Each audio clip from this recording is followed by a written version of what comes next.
You know what's crazy about Fluffy? If I'm reading a book or doing anything, as you could say, religious, right? She'll come to me and she'll sit in front of me, or but when we're having a class, she won't come here. I don't know. That's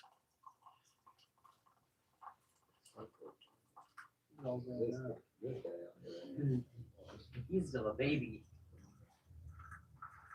This guy's like 15 years old. Is still sucking on binkies. Forcefully too. Give me that.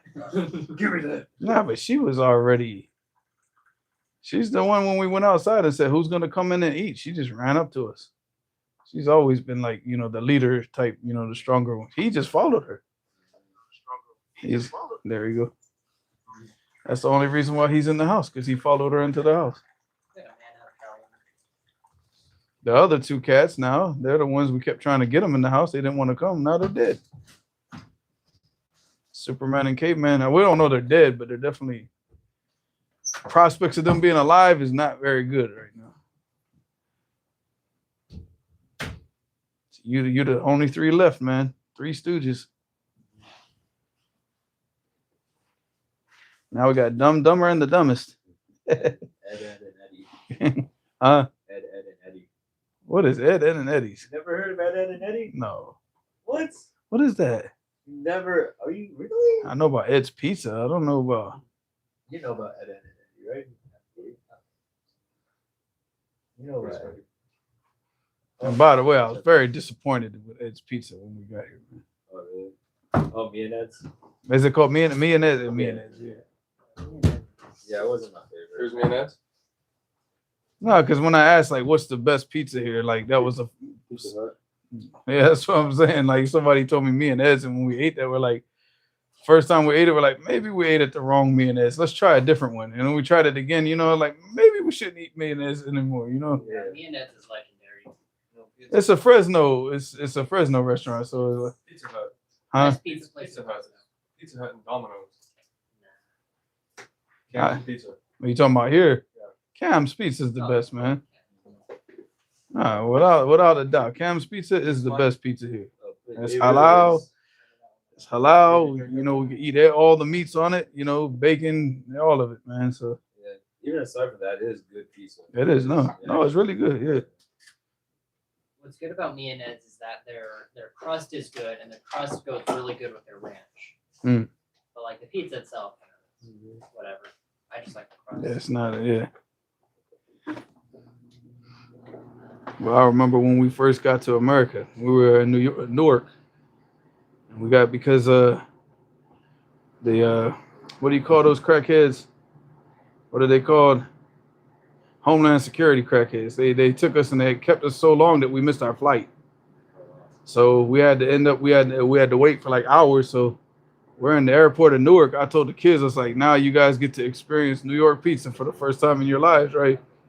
And they had like that big New York pizza. Man, oh boy.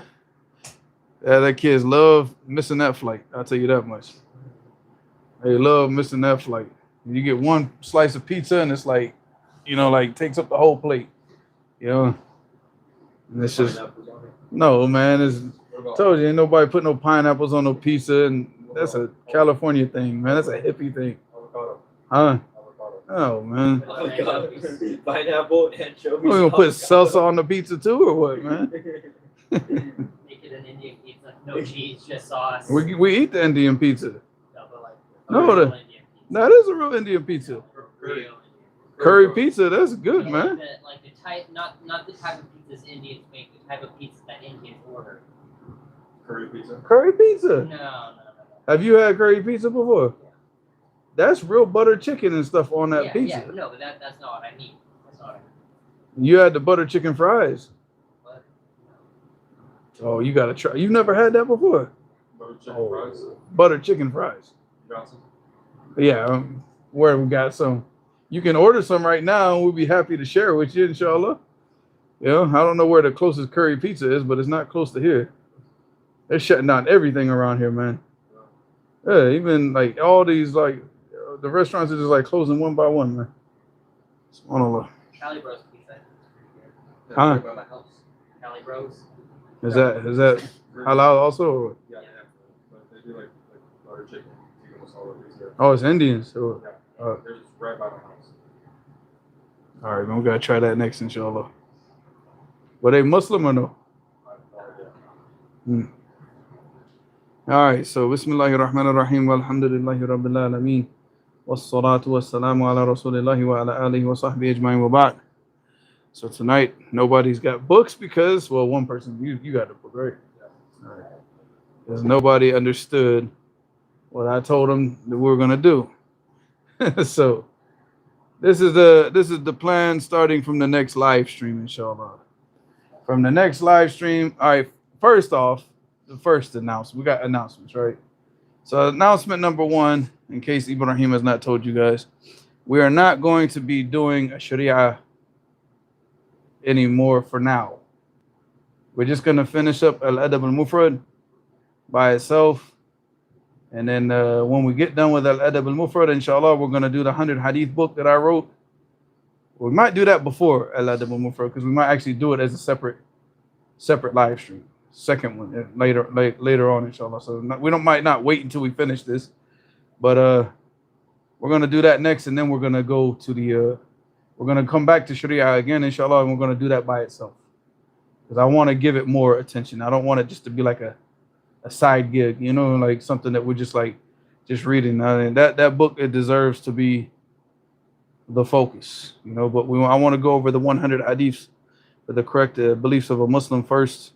Before we go to that, that's number one. Number two, inshallah, from the next live stream, we'll be stopping the prison book, the gang book, and we're going to be starting with the Believer's Handbook for Ramadan, inshallah. So we're going to try to do this we're going to try to do four a week because we have to, because we're getting so close right now to Ramadan. It's not necessary that we have to finish the book in Ramadan, but we want to finish the book. Yeah, like maybe within the first week of Ramadan, somewhere like around there, inshallah. So we're gonna focus on that for now. When we finish the Believer's Handbook for Ramadan, we'll go back to the gang book.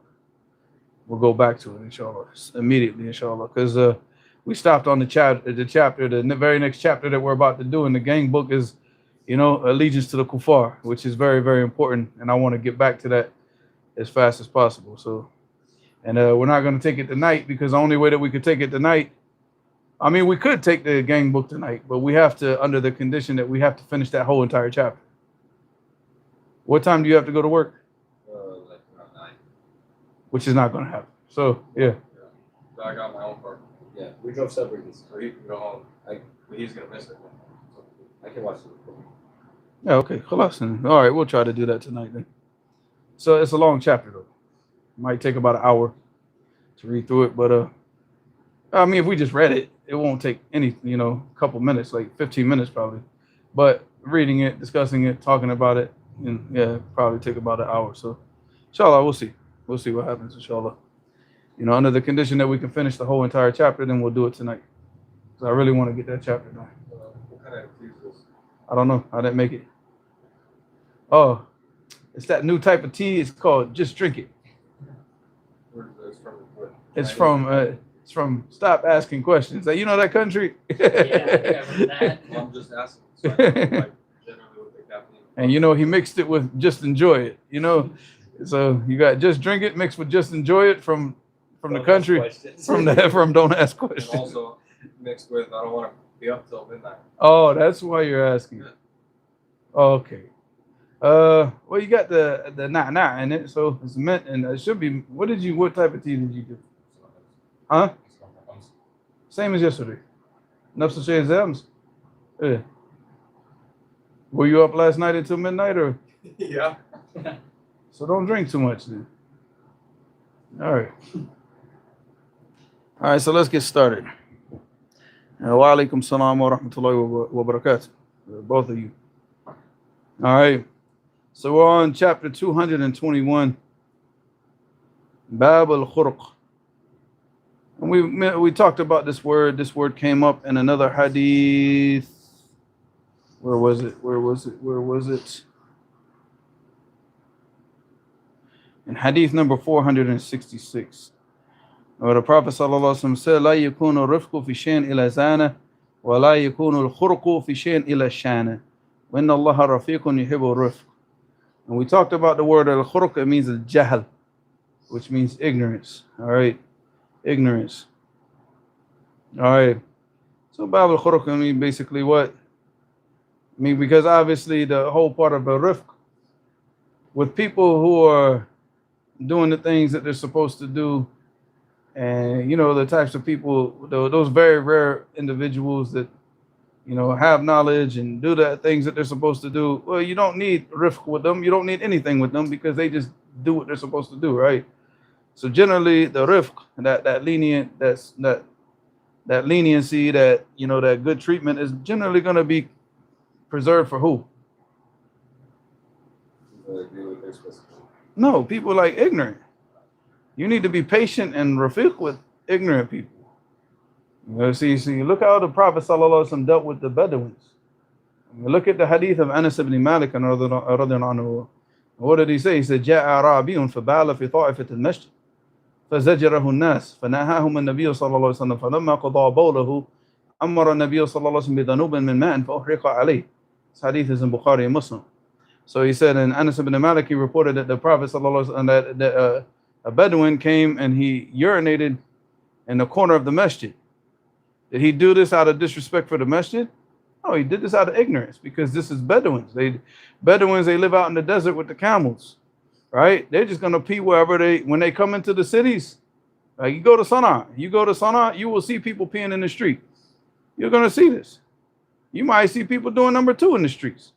You're gonna see a lot of that stuff because the guys with the village mentality, when they come into the cities, they don't, you know what I'm saying? They're ignorant. They don't know like this is not behavior that's acceptable. I mean, so you're gonna see it. You're gonna see people get out of a taxi with a bottle of water, squat next to the taxi, and go to the bathroom right there.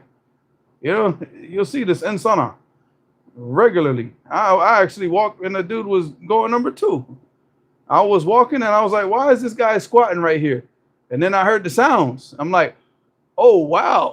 So this is an interesting turn of events, you just keep walking and mind your own business, and you just get used to it after a while. But yeah, he was almost done. He was like fertilizing the ground.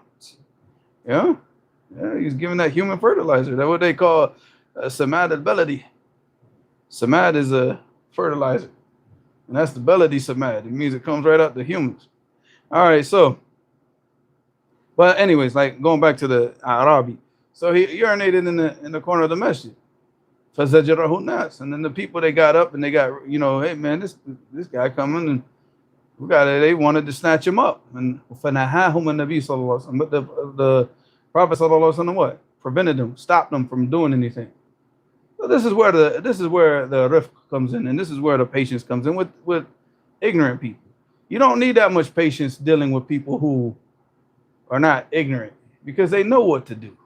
So it's generally you're going to have more. You should have more impatience. Like I would find more impatience with somebody who's like, I've already told you this before. You already know this. Why are you not doing it if you already, than a person who's what? He's ignorant. That sounds like someone was banging on the door. Nah, that sounded like I thought it was an explosion. What is that? I thought it was an Sounds like explosion. somebody's banging on the door. Could be that. It could be an explosion. I There's somebody at the door.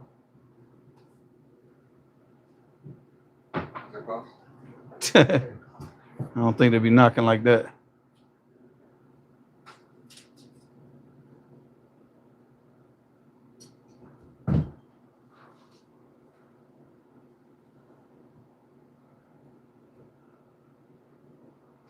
Even the cats are on alert. No, it's just because that sounded like somebody was like someone. Nah. I thought it was a. Bumped the door. I know. It's not, but I thought it was a explosion, like either heavy firework. Some people they still have some fireworks they didn't light off from. Yeah. People are still lighting off fireworks. Like when I do security, like when I'm talking Did you lock it? Lock the door.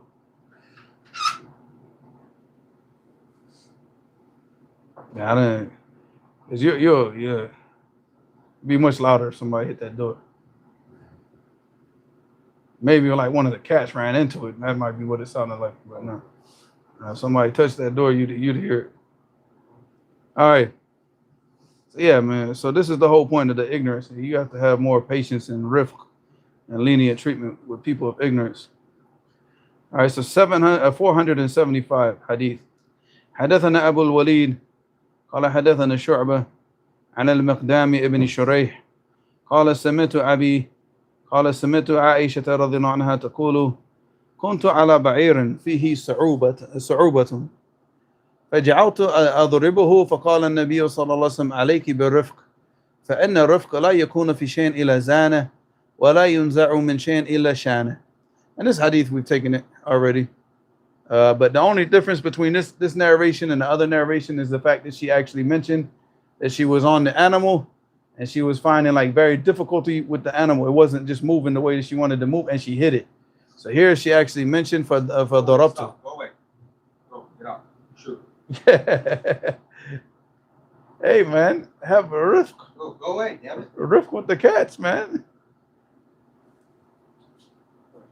What's going on? He's like jumping in your throat now. Yeah. Oh, he's doing it with you. Yeah. Last class. Yeah, man, it's your turn, man. You gotta accept it. You gotta have rifq, man. You gotta have sabr. He's an ignorant cat. He's ignorant, all right. So she said, فَجَعَلْتُ أَضْرِبُهُ. That's what I'm saying. That's fireworks. وَقَالَ النَّبِيُّ صَلَّى اللَّهُ عَلَيْهِ وسلم عَلَيْكِ بِرِفْقٍ. So he said, it's upon you to be what? To have, soft treatment with the animals. I mean, beating is not going to help it. It's not going to make it move any better. All right.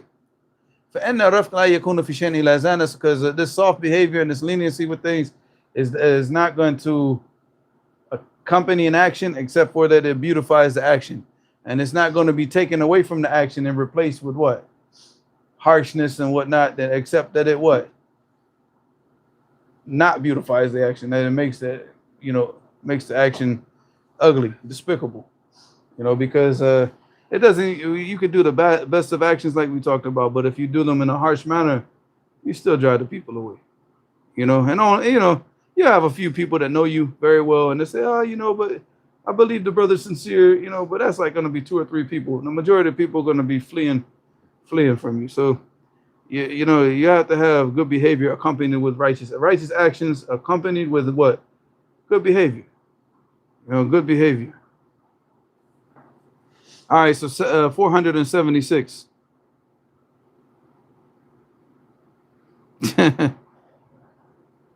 Hamid said, Baladi Samad. Samad al-Baladi is not crazy, it's realistic. They actually do this, and they used to do this. They do this in every village. But I didn't live in every village in Yemen. I only lived in 2 villages in Yemen. So I can only say that I saw this in those 2. Is that basically in the villages, they have the first bathroom will be on the, when you go into the house, there's nothing on the first floor, nothing. You go up the stairs, so the first bathroom is going to be on the first floor. The toilet does not go into pipes. It doesn't go into anything. It goes into a small room that's open to the outside. So everything that anybody does in that bathroom is going to plop down into that little room. They're going to take that up and they're going to make hamburger patties out of it, like these big hamburger patties. And they're going to dry them out in the sun, and they're going to use it in the, for fertilizer. Well, I thought you were cooking it. No. I call them hamburger patties because they make them, they look like huge hamburger patties, like 1 foot by 1 foot. Like, So the owner of the house does that? everybody in the house goes to that bathroom, and then once they dry it, they lay them out in the sun, and they dry it up. And once it's dried up, then they put it out into the field. So the reason why most of the people get sick eating the vegetables in Yemen is because they don't wait for, because Yemenis are very impatient people, and they don't wait for it to get fully dry before they put it out into the sun. Before they put it out into the fields. So what happens is, like, let's say that I have amoebae that's living in my intestines. That amoebae comes out in the feces. All right. Now you take that feces and you make those little patties out of it. It doesn't dry. Now, if it dries out in the sun, it will kill the amoebae. But it doesn't. They don't leave it out in the sun long enough to kill it. They put it out into the fields. So then this amoebae grows into what? Grows into the food that they put in the fields. Then you go and you eat raw vegetables, and this is what happened to me. Then you get amoebic dysentery, and then you wish that you would die. You know, Stomach's messed up. beyond messed up. I mean, it's like you have a bacteria in your stomach with a 12-inch knife, and every 15 minutes he just says, you know what?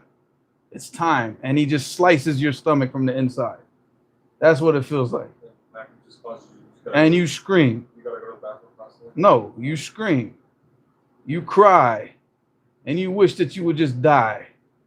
And then it stops, and you're like, ah. And then 15 minutes later, what? It does it again. And it's going to be like that for like 4 or 5 days straight. Accompanied with the fact that you have to go to the bathroom 20 or 30 times. By the second day, you don't even have the energy to get up and go to the bathroom. So, yeah, it's beautiful. So never, ever eat raw vegetables in a lot of these countries. Any country where they use, and China does this. China also uses like human, you know, but I think they do it properly where they like dry it out in the sun until the, you know, the amoeba dies. But, yeah. So it's like this all throughout Yemen. Every bathroom's like that. I don't know about the South. I can only talk about the North. So I don't know if they do it in the South or not. Because they don't have a lot of animals. It's a desert. So they don't have like, you know, hundreds of sheep and hundreds of cows. So they have, you know, if they had hundreds and hundreds of sheep, then they could just use the sheep manure and put it into the fields. But it's not Why do they sufficient. even put it in the fields in the first place? Because they need the fertilizer. I don't know what that is.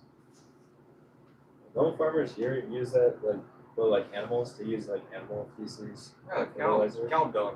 Yeah, cow dung.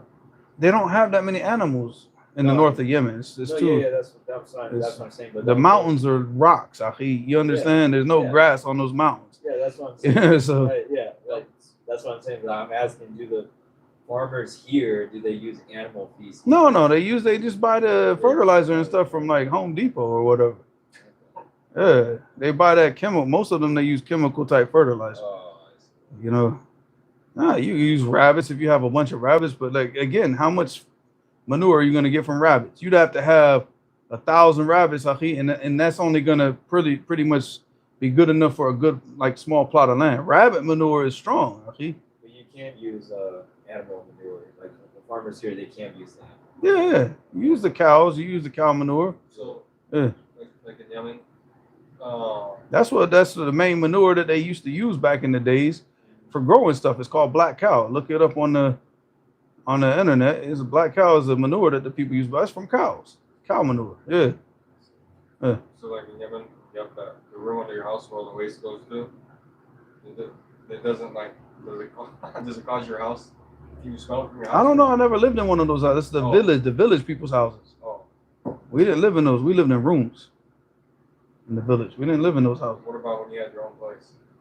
No, we have normal houses. Where's We don't have farms, Akhi. So why would we have a bathroom like that? That's only for the Magis, the Magi houses, those big 5-story houses. Where's the waste go? Hmm. In your house? And a hole in the ground. Oh, like You just dig a big hole? like a homemade septic. Yeah. Yeah, basically, yeah. I thought you meant like all the houses were like that. Okay. No. I know all the Magi houses, all the village houses. Yeah, we're not villagers. We're students, so we live separately from them. All right. Samad Baladi. All right. Where were we at? All right. Next hadith. 476.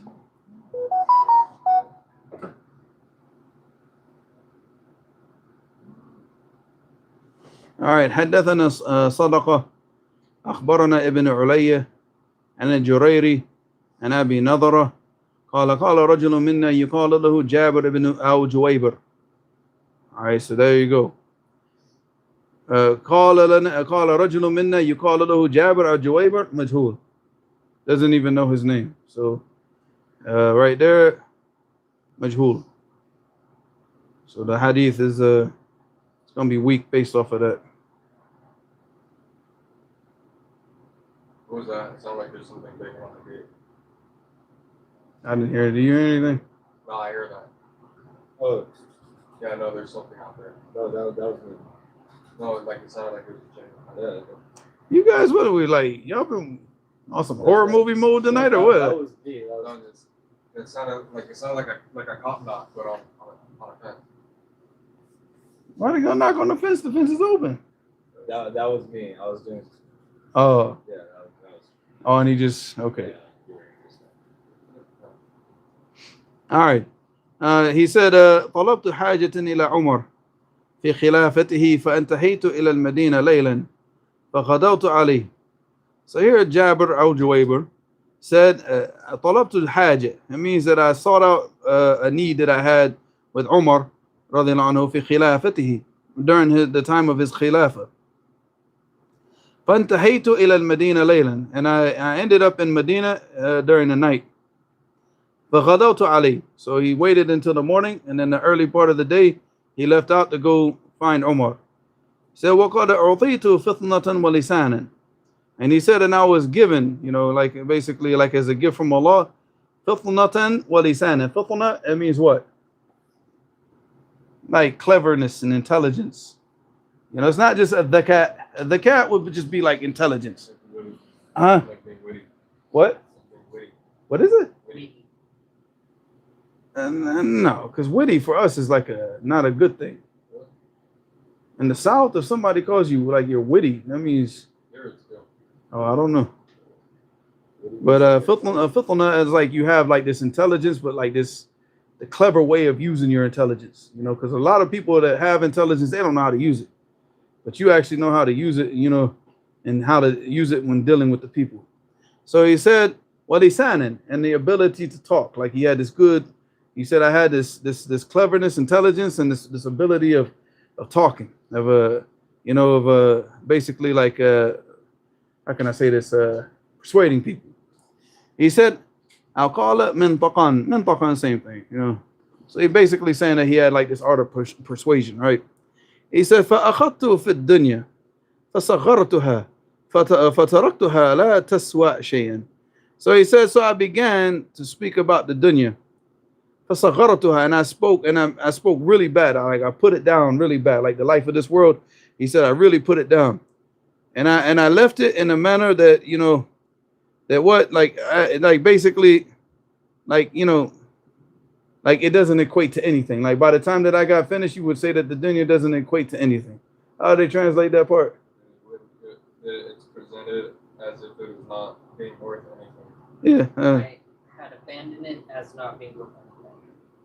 he didn't say anything about abandoning it because he was speaking about it. فأخذت. If you say فأخذت في dunya, it means that he began speaking badly about the life of this world, and he spoke about it in a way that he like really, dissed it, and because that's what he was talking about. I had this ability to talk, to persuade people, right? So he said, لا تسوى شيئا وإلى جنبه رجل أبيض الشعر أبيض ثياب. And he said, and next to Omar there was a man sitting there who had white hair and a white thobe. فقال لما فرغت. So he said to me when I finished, he said, كل قولك كان مقاربا إلا وقوعك في الدنيا. He said, all of your speech is correct. It hit the point, except for what you said about the dunya. And he said, well, how tadri ma dunya? And he said, do you understand what the dunya is? He said, inna dunya fiha balaghuna aw qala zaduna. So he said, basically in the dunya is all the provisions that we need to get to the next life. It's everything that we need that we can utilize as a benefit to do what? To worship Allah subhanahu wa ta'ala, to get to the, Jannah in the next life, not just to get to the next life, because you're going to get to the next life regardless. And you obey Allah or disobey Allah, you're going to go to the next life. But what are you going to get in the next life? How do they translate that? You know what this world is? This world is that in which we reach, or he said where our provision is the next world. What you got? So this is the world that through which we reach our goal. Or he said where our provision is for the world. We don't reach our goal in this world. بلاغنا إلى البلوغ أصلا is وصول إلى الغاية. رحمك الله. But that's why he said I'll call it zaduna. Zad is the provisions that you use for a journey.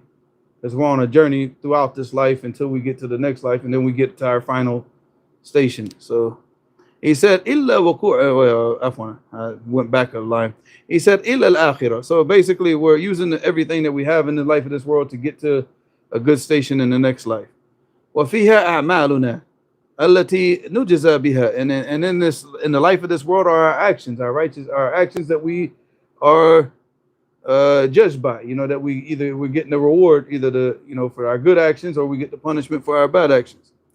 في الآخرة, in the next life. قال فأخذ في الدنيا رجل وهو أعلم بها مني. So he said, and then he said, فأخذ في الدنيا رجل وهو أعلم بها مني. So he said, then a person begins, and he said, a person spoke about the dunya who's more knowledgeable than me, because now he, and this, I mean, obviously this hadith, like I said, we don't even know who this Jabir or Juwayber is, but assuming, like, let's just say, like, let's assume that this narration was authentic.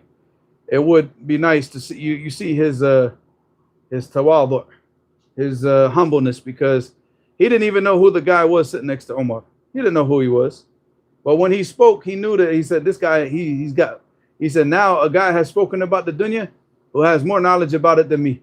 So he said, and he admitted that he was wrong. Well, how did they translate it for y'all?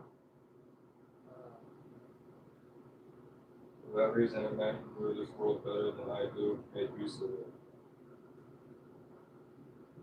What did you get? He said, a man who knows this world better than I do worked in it. Oh my God.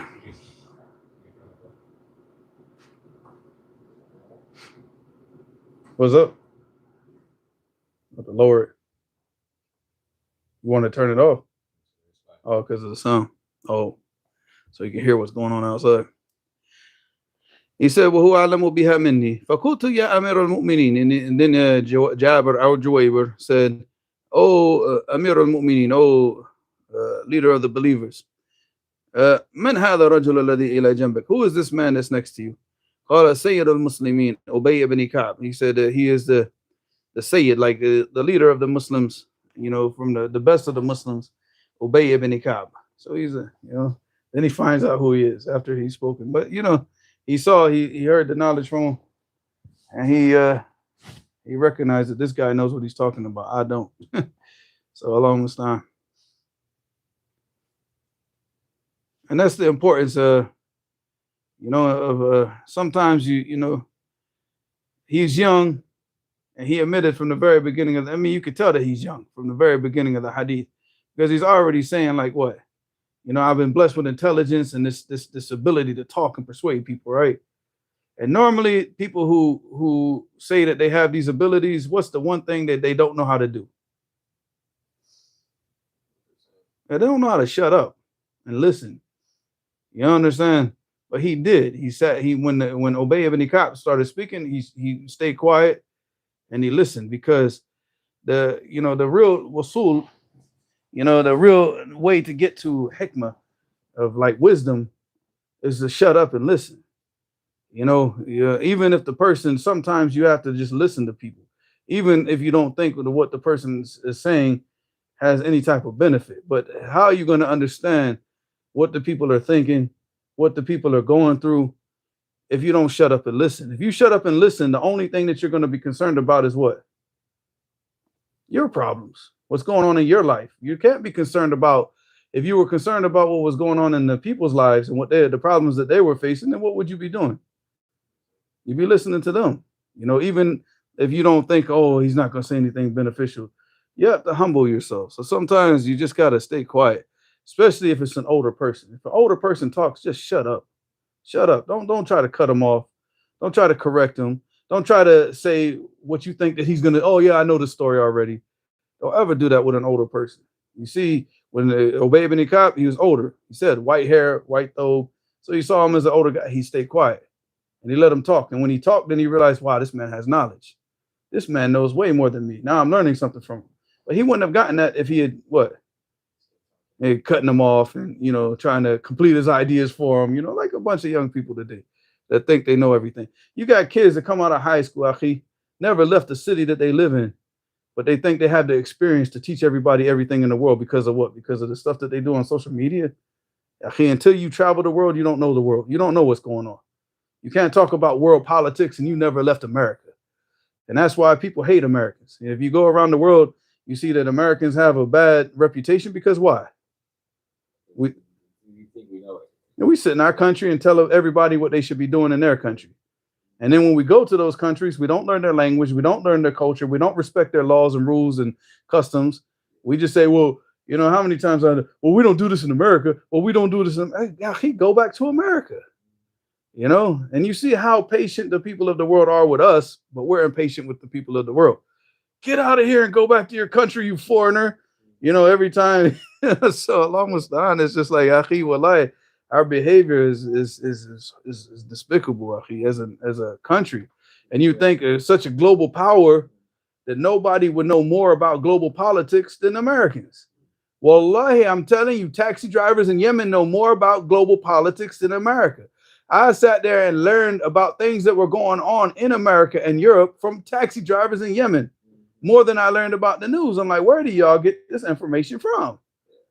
When I was in Europe, it was so easy to spot an American. It was like very easy.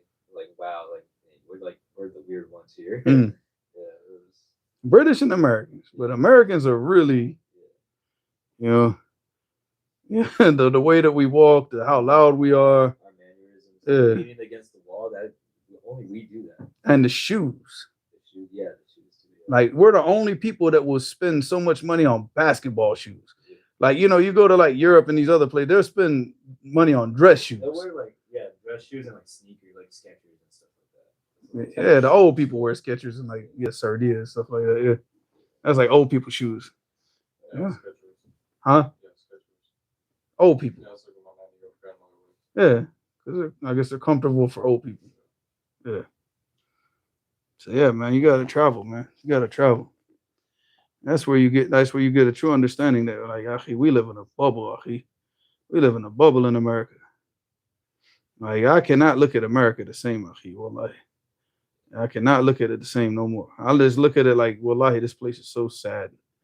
So sad. Like, seriously. You know, such a beautiful country, but like ignorance just destroys it, akhi. But all right. So that's it. All right. Well, we're not finished. That's it for that hadith. All right, 477. حدثنا علي قال حدثنا مروان قال حدثنا قنان ابن عبد الله النهمي.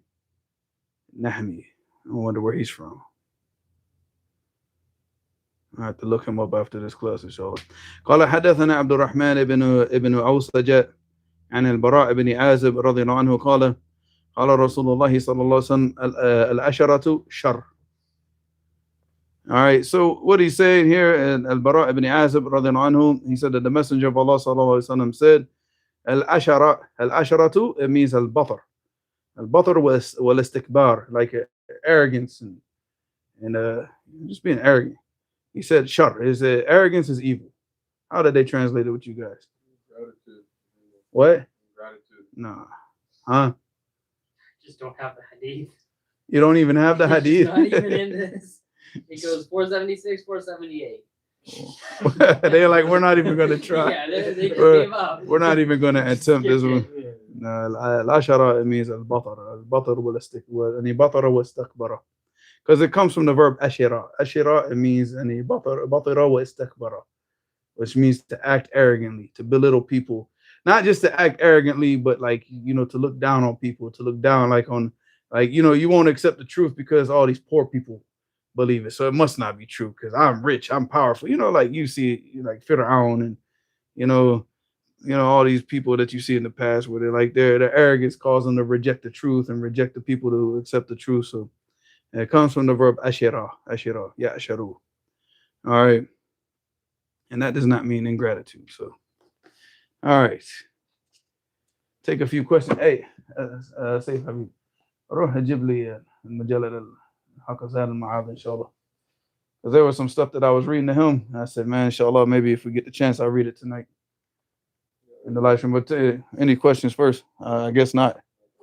There's no people.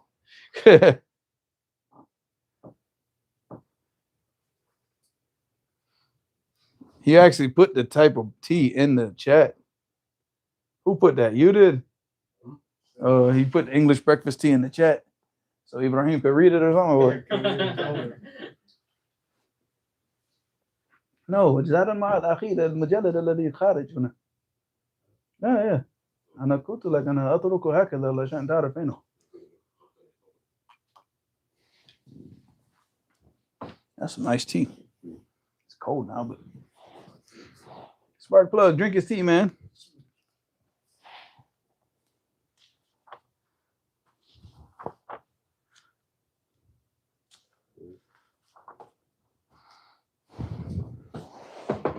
What's Hamid saying?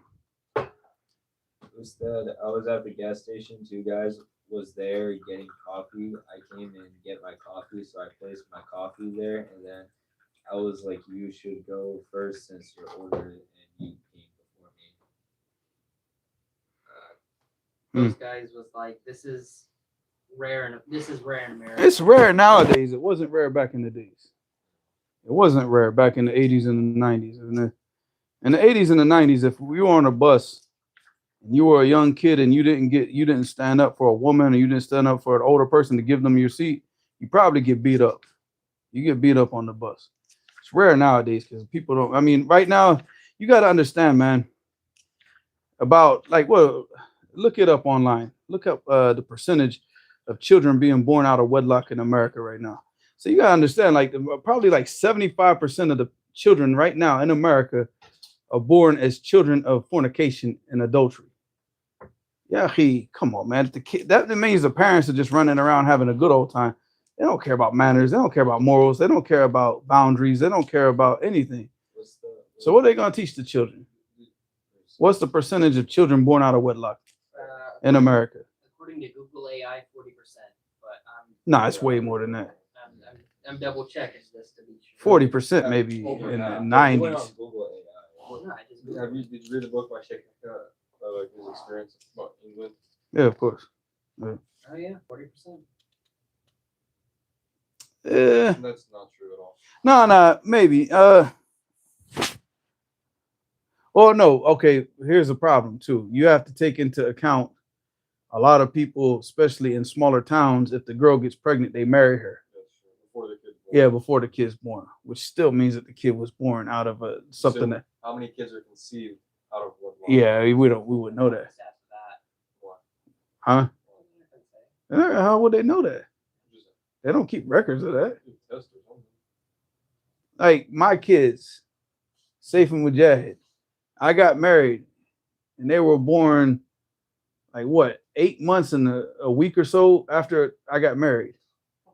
But they were born early. Oh yeah, I was gonna say, wait, that doesn't.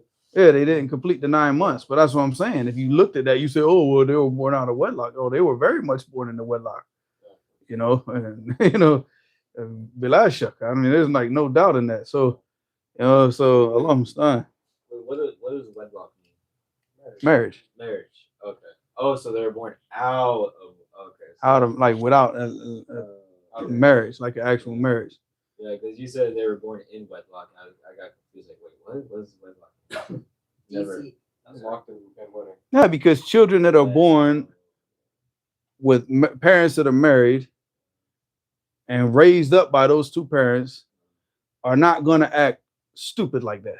Generally, I'm not going to say there's no exceptions, but then you get parents that are born out, where the kid's born out of wedlock and raised up by the mother who's just acts like a crackhead 9 times out of 10. What's going to happen? How do you think the son's going to act? The son's going to be an emotional wreck. He's going to think that he's going to solve everything by getting angry, just like his mother does, because that's his father's not teaching him how to solve things without what? With your mind. Yeah, because that's what a man's supposed to do. A man is supposed to stop a war from happening, not cause it because you got too emotional, because it's lack of wisdom. But then you get on a bus and you see a pregnant woman gets on the bus. Nobody wants to get up and give her the seat. I'm pretty sure people still do that nowadays, but it's getting less and less and less and less. So, I don't know, because the last time that I rode the buses was in Jacksonville, and nobody rides the buses in Jacksonville. So every time I got on the bus, it was empty. It's very rare that it was like standing room only on the bus. Because when I was in high school, so many girls in my school, Pregnant, 10th, 11th grade. And you look at that girl who's getting pregnant in 10th grade. She's an idiot. I mean, she acts immature and she's an idiot. Of course, she's like 15. I know. And now she's going to be raising that child. Yeah. So now, I mean, you get girls in the villages, you know, like a village in Yemen, she's like 15, but she's 15. She grew up cooking and cleaning and taking care of the family. Not as a mentality of a 15-year-old from America in No. high school. No, she's got the mentality of a 30-year-old, you know, because she knows how to take care. Like her mother could get sick and she could take care of the whole house while her mother's sick with no problem. Like these women now, these girls now, 15 years old, if her mother gets sick, she's on DoorDash. I think that's it. Picking out their clothes for them. She's DoorDashing it until her mother gets better, man. It's like there ain't no making no food. She's not taking care of no house, changing diapers or nothing, man. She's gonna have to. Where's the nanny? This website has a breakdown by state, and so DC, it also has a racial breakdown. So in DC, 77% of black children are born out of wedlock, and 7% of white children are. But then you go to I don't believe that garbage about 7% of white people. It's way more than that. I think this website was created by a white person. In No. Wyoming, it says 0% of black children are born out of wedlock, but like there's 0%. And Wyoming, 0%. Yeah, There's a like, 0% There's no black people in Wyoming. There's no black That's people it. at least the two black people that are married. Nah, but I mean, no, in the small towns, like they still get married. So, you know, so it's amazing. Most of all that stuff that's going on is in the cities. In the small towns, it's still kind of like they still hold on to like the old, you know, you still kind of find, Family values. yeah, They call it. the importance of family. Because in the small towns, everybody knows everybody. You can't just sit here and just, you know, act stupid. I wish I'd have saved the page instead of just saving it. No questions yet? Huh? Oh, there is one. Just said, what's your thoughts on what's going on in the world right now? Well, I don't know what's going on in the world right now. What do you Imperialism which is going on. exact thing are you talking about that's going on in the world? I mean, can you be more specific? Because so much stuff is going on in the world today. President, they captured the Venezuelan president. Kidnapped him. They kidnapped him. Yeah, if you believe that, then No, ask the next question because the next one's actually a good question. yeah. Just said, I heard about your deen online is not. I heard learning about your deen online is not seeking knowledge. What if one seeks knowledge online from a qualified ustad with a structured syllabus of books? Is that seeking knowledge? Seeking knowledge is seeking knowledge however you can get the knowledge. Just, I hope they're not talking about AMAU. I'm just saying, like, seeking knowledge online, if you like, that's all you have at your, you know, the only means that you have of learning knowledge, and that is a form of seeking knowledge. But to replace that with sitting with the ulama, nah, that will never replace that. Never. It can never replace that. It can't replace it in reward, and it can't replace it in benefit. But if that's what you have at your disposal, then that's what you got to do. What you can't just say, oh, well, I'm not going to do knowledge online because, you know, seeking knowledge online is not seeking knowledge. No, it is seeking knowledge. If that's what you have, take what you have. Go with the resources that you have. But keep in mind that this is the ultimate resource that you have is the ulama, and that's what you need to be trying to get to. You know, you use what you can use now. Wow, that's all you have. But you still seeking knowledge. Seeking knowledge, you know, reading books is seeking knowledge. You know, listening to the ulama and you know the audios of the ulama teach, that's seeking knowledge. That's all you have, you know. But like I said, it will never ever replace sitting with the ulama ever. There's no replacement for that. The question about hair. Ustad, could you clarify on the hair being shorter on the sides than on the top, if that falls under qaza? Yeah, it falls under qaza. Yes. And the hair has to be equal. Like the Prophet ﷺ said, you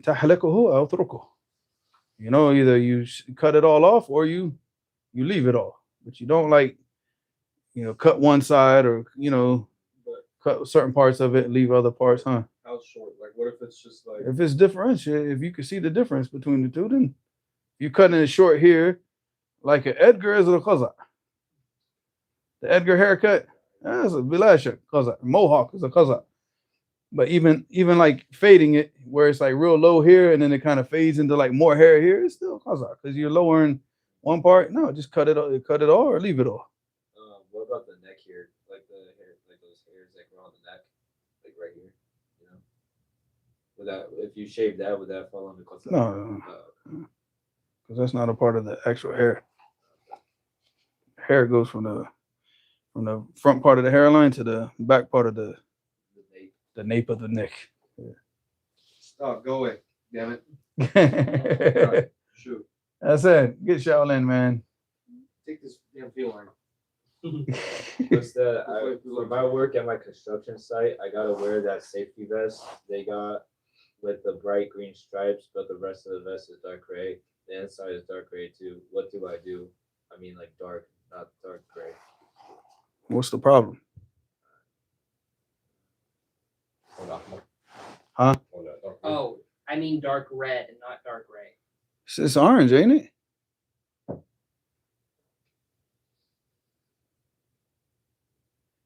Those vests are like orange, aren't they? I think it's probably just depends where you live. I mean, if that's something that's you have to wear that by law, then you just wear it. Close. I mean, it's not you. You have to wear it. You have to wear it. You know? So, inshallah, there's no problem. You said, what do I do when a guy is telling me the weird crap he believes about beads and shaitan stuff, and he buys it from the store I work at? What's this? Say it again. You said, what do I do when a guy is telling me about the weird crap he believes about beads and shaitan stuff, and he buys it from the store I work at? Like, I guess he buys beads and shaitan stuff. I just tell them keep all that information to yourself, homeboy. I don't need to hear all that. You know. You know. Keep all. What about like this? Is this? How's it cut?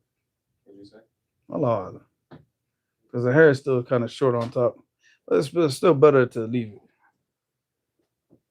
Like whenever I cut my hair, like whatever, I put it on the, you know, whatever thing I'm gonna put the thing on, and the whole hair is gonna go under that same level. So So having long hair.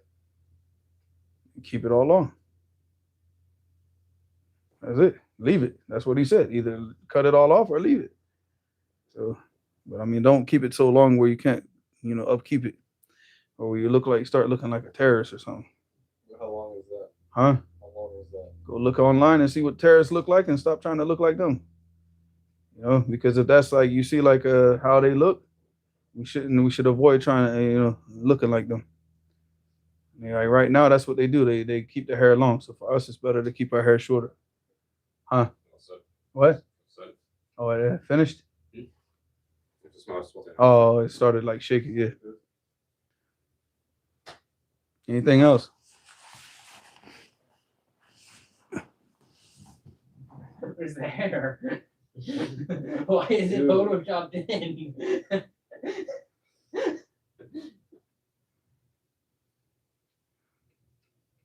What if someone says it's sunnah to keep it long? No, it's not sunnah to keep it long.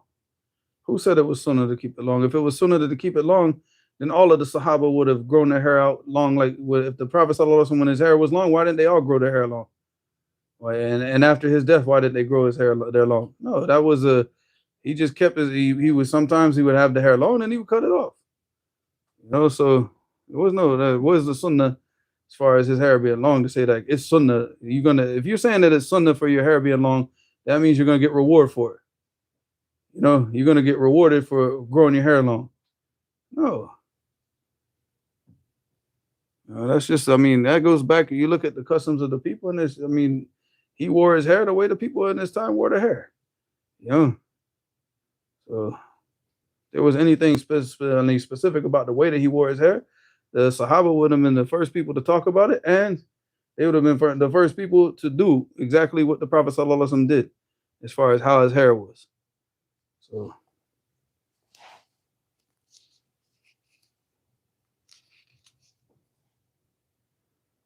you want to this book right here, this is Zad al-Ma'ad from Ibn al-Qayyim. But this specific mujallad is the fourth mujallad from dealing with Al-Tibb al-Nabawi, from prophetic medicine. Just some things I was sitting there just reading to my son today. And I said, inshallah, if we get the chance, we'll read read in the class, inshallah.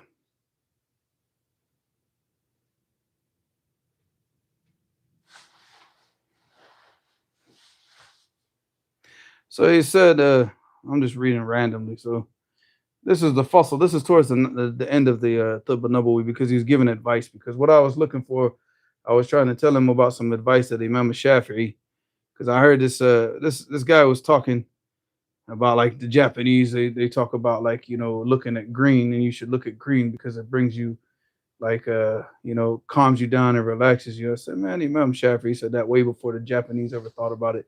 You know, and then I picked up this book and I started reading it to him, looking for that statement by Imam Shafi'i, which obviously didn't deal with like relaxation, but it dealt with like looking at green things makes your vision stronger. You know, but yeah, inshallah, we'll see what he says here. So he said, Fasl Waqala ibn these names, boy. He said, Bakhtay Shur. Ihdar and Taj Bakhtay Shur. That's his name. Bakhtay Shur. I don't know what that is. It could be Persian, could be Greek. I don't know. It might be Greek. He said, احذر أن تجمع البيض والسمك فإنهما يورثان القرنج والبواسير ووجع الأضراس. He said, beware of combining between eating. Oh, watch this now. Watch this, because so many people do this. So many people do this. I could never understand why they do this. He said, you know, combining between eating eggs and fish. Who eats this together? Huh? You eat eggs with fish? Why? Huh? Can't you just stay in the ocean? There's no eggs in the ocean. Or there are fish eggs in the ocean if you're talking about fish eggs, but he's talking about chicken eggs. What? What? What does that have to do with eggs, though? That's what all those sauces are made out of. I don't eat sushi, man. I'm not Japanese. Why would I eat sushi? Huh? Raw fish? I come from the South, man. We fry fish. We don't eat raw fish. No, man. Huh? Poke bowls are pretty good. What? Poke bowls? Poke bowls? Yeah. What is that? Like a sushi bowl. It's like raw. It's like everything in a sushi roll, but they put it in a bowl. Yeah. What, next to Pokemon or what? No, it's just what it's called. It's like Hawaiian or something. It's Hawaiian sushi. No, not sushi. The poke bowl. No, it's like a bowl. Like you get like It's a a bowl, bowl. and then they put all the ingredients like in a sushi roll, but they put it in like in a bowl. It's And, like makes it. imagine a shawarma bowl, but instead of shawarma, it's sushi. Yeah, but shawarma's cooked. Yeah, but this is Well, I'll take the shawarma then. okay. But I'm saying poke bowls are good. You like sushi, don't you? See, As soon as actually, Safe never really had good sushi. He just had that supermarket sushi, but he ate it though. As soon as Yahya brought up poke bowls, I knew that was gonna be your reaction. Yeah, because I'm like, what is that? A poke bowl? Like, what? Only thing I consume from, well, two things that we consume from Japan: sencha green tea and noodles. Orange chicken. No, that's not even. That's achi. That's California. Orange chicken. That's not Chinese, Japanese. That's American Chinese. That's not even. They just made that up for Americans. People. All this Chinese food that you see at these restaurants, nobody eats that in China. British Chinese food is worse. Huh? British Chinese food is worse. Yeah, at least the American Chinese is, just fast food. Actually, that's all it is. Yeah, but the best Chinese restaurants are always in the worst neighborhoods. Those are the best Chinese restaurants. I told y'all about the one we have in Jacksonville, right? Yeah. Ying's Takey Outie, boy. Right there off of Emerson and right there, man. Spring Park Road. That is the best Chinese food that you know. It's on University in Spring Park. That's it, boy. Like I said, go to the ghetto, Ying's Takey Outie, boy. Then you go outside the projects in the Caravan, and you got the Golden Egg Roll. Best Chinese food. Go to white people's neighborhoods, what? That ain't good Chinese food. That ain't good Chinese. Huh? Panda Express, yes. Chinese food in Slovakia is an experience. Huh? Chinese food in Slovakia is an experience. Who's gonna go to Slovakia to eat Chinese food, man? No, I like yeah. Like, when I saw them, they were like, Do they even got Chinese food people there or no? yeah, they do. In Slovakia? Yeah. When I saw them, I was like, wait, what? What are you guys doing here? Well, all right. So for you, he said, beware of combining between eggs and fish because they cause kulunjan. Kulunjan is like a colon issues. Like so basically you're gonna have a lot of bawasir is what's that stuff, man, what's the word in English? I don't want to describe it because it's like really I have to describe it. I really have to you have nerves in your Like a suppository. no. Bawasir is like is in your backside. You have nerves and then they start to swell up and then they explode. Oh. Hemorrhoids. That's it. Eating fish and eggs can cause hemorrhoids. Yeah, because what happens is it doesn't digest properly. So anything that doesn't digest properly and it's, the body doesn't just see anything that the body naturally will intake will go into the body and out with ease. You shouldn't even have to, when you go to do number 2, you shouldn't even have to push. If you're eating proper food and getting enough, like natural food, whole grains and stuff like that, you should sit on the toilet and it should be over before wash up and go. These types of foods that aren't natural to mix and combine together, they sit in the stomach and they rot. And then you have to push and push and push to get it out. And that's what causes the swelling of these nerves. And you don't want to do that, man. We had one brother named Abdulaziz from Senegal and Damaj. This brother was strong, Achi. This brother walked from Senegal, he was in Yemen. They kicked him out of Yemen. And he said, I need to get back to Yemen because my wife's in Yemen.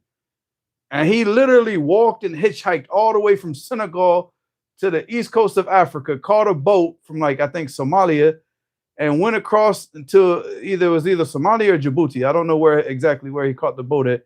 He got on a boat, went across to Yemen and Aden, and then came up hitchhiking and walking all through Aden until he got back to Damaj. That's how strong this dude is. He used to do the push-ups on his fingertips without his fingers bending. He would do them like that without his fingers. He was like a super black belt in old school karate, but he was just tough, like the old school karate where they, break, just all they do is punch trees and stuff, right? He got that. He got those hemorrhoids things, right? He cried, he cried. I'm talking about this is the toughest dude I ever know. It put him in tears. He was in so much pain. So nah, man, eat healthy, eat healthy. You do not want that to happen to you. No, sir. Huh? A lot of people have that here too. It's very normal. It's very normal because you don't eat natural combinations of food. See, it's not people eat healthy, but they might eat foods that are natural, what they think are natural, right? But they're not combining them properly. And then you're eating foods out of season. Whatever's in season is what you should be eating. You're eating a watermelon in October. Yeah, you're gonna get sick. You understand? Because that's not when you need the watermelon. You need the watermelon when it's in season, right in the purest time. Body. Huh? Your body benefits from it when it's in season. Allah gave it to you when you needed it. The number one, the best thing to help with the flu. And again, this is not medical advice. I'm not giving medical advice, YouTube. This is for entertainment purposes only. One of the best things that you could take for the flu is mangoes. When do mangoes come in the season? summertime. No, right at the spring, right at the spring going into the summer. When does your body clean out all the garbage that it produces? Because what happens is in the wintertime, and this is where they say flu season, right? Again, YouTube, this is not medical advice. This is just theory, all right? Theories based on, people who actually study this stuff. All right, what happens in the wintertime? It's cold. What do you do in the cold weather? You eat more meat, you eat more butter, you eat more things that are going to do it. Keep you warm. Because obviously back in the old days, you didn't have heaters. You didn't have all the stuff to warm your house. They have wood stoves and stuff like that they would, fireplaces and those wood stoves to keep their houses warm. But generally, they're out working in the cold, so they have to eat like a lot of fat. So what happens now in the springtime is all that fat and all that stuff is built up in your body. Now your body has to get rid of it because now the heat's coming. So what happens? You get the flu, you get sick. Your body flushes all that stuff out. You eat mangoes. And Allah gave you exactly what you needed, exactly at the time that you needed it to cleanse your body out. Mangoes have like a bunch of fiber. Yeah, and fiber and all the other vitamins to help push all that stuff out. Then after that, then you get the watermelon. What cleans the kidneys out better than watermelon? So in the wintertime, you shouldn't go to the bathroom, though? In the wintertime, you shouldn't go. No, but I'm saying, no, why we shouldn't go to the bathroom in the wintertime? Because now you're saying that, like, after winter's over, that's when you... No, I'm saying that your body stores up because you're eating excess because you're trying to stay warm. So if you eat something, no, you're not constipated. What did it in for 3 months? Why are you gonna? You're not gonna go. Oh, you go into hibernation from the bathroom? I know that's kind of No. If you eat more, like if you're eating more than your body needs, what is it gonna do? You're gonna get constipated. No, you're just gonna store it up as fat because that's the only way to keep you from killing yourself. It's a natural thing of your body. That doesn't mean that you don't go to the bathroom. You can go to the bathroom 2-3 times a day, but you still, eat, if you're still eating way more than. Should you still eat vegetables, like stuff with fiber in the wintertime? Of course. So you go to the bathroom. What in theory, it'd be a good idea to purchase mangoes like during the spring, like March. Whatever vegetables, fruits, or whatever. Like obviously, vegetables don't generally have a specific season, right? But the fruits do. You eat the fruits in season. I thought you were saying like not like dates. Dates you can eat them all year round. Dry like raisins, you can eat them all year round. So like example for this theory, right, is like March is coming, like springtime is like around the corner, right? And so it'd be like good to like start buying like eating more mangoes. Yeah, get those Mexican mangoes, man. Okay. just go to that little Mexican lady on the side of the street with the cart and then chopped up fruit. Nah, I don't want to chopped up fruit. I want They that thing put with. like I want to rip that skin off myself, Nah, man. you could put like a bunch of chamoy and clean on it. I don't want nobody put nothing on my mangoes, man. I want them the way Allah created them. So, because I thought you were saying just in the wintertime, basically, just only eat like meat and butter. No, I'm saying that's what people do.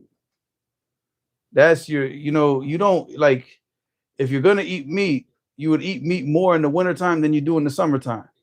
Because you're eating it in the summertime is gonna make you sick more than it would in the wintertime, because your body is cold weather. A lot of that stuff is like, it doesn't get into your blood like the poisons and stuff like that. It doesn't affect you like it does in the winter and in the hot weather. You should still eat like fiber. You should always eat fiber. Always. Yeah, and a lot like back in the day before refrigeration. I'm saying like the meat and the butter and all that on your original diet. Yeah. Like we eat mostly peas and rice, beans and rice. We eat this all year long. You understand? All year long. But what, like maybe in the wintertime, we're going to eat more meat than we were in the summertime. Summertime, we're not going to eat a lot of meat. Summertime is just chicken, or nothing. Or fish. You like fish? Yeah. Pokeballs in the summer. No pokeballs, man. Cooked fish, akhi. Cooked fish. Dip your sushi roll in the Pokeball. All right, he said, وَإِدَامَةُ أَكْلِ الْبَيْضِ يُوَلِّدُ الْكَلَفِ فِي الْوَجْهِ. Look that up. What is it? Kalaf? I'm assuming it's like this type of dryness or something in the face.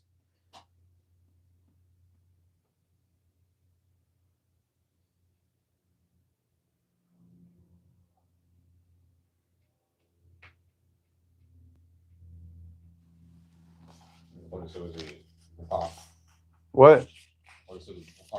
Oh, like spots. Yeah. If you eat eggs a lot, then it starts to cause spots on your skin. Yeah.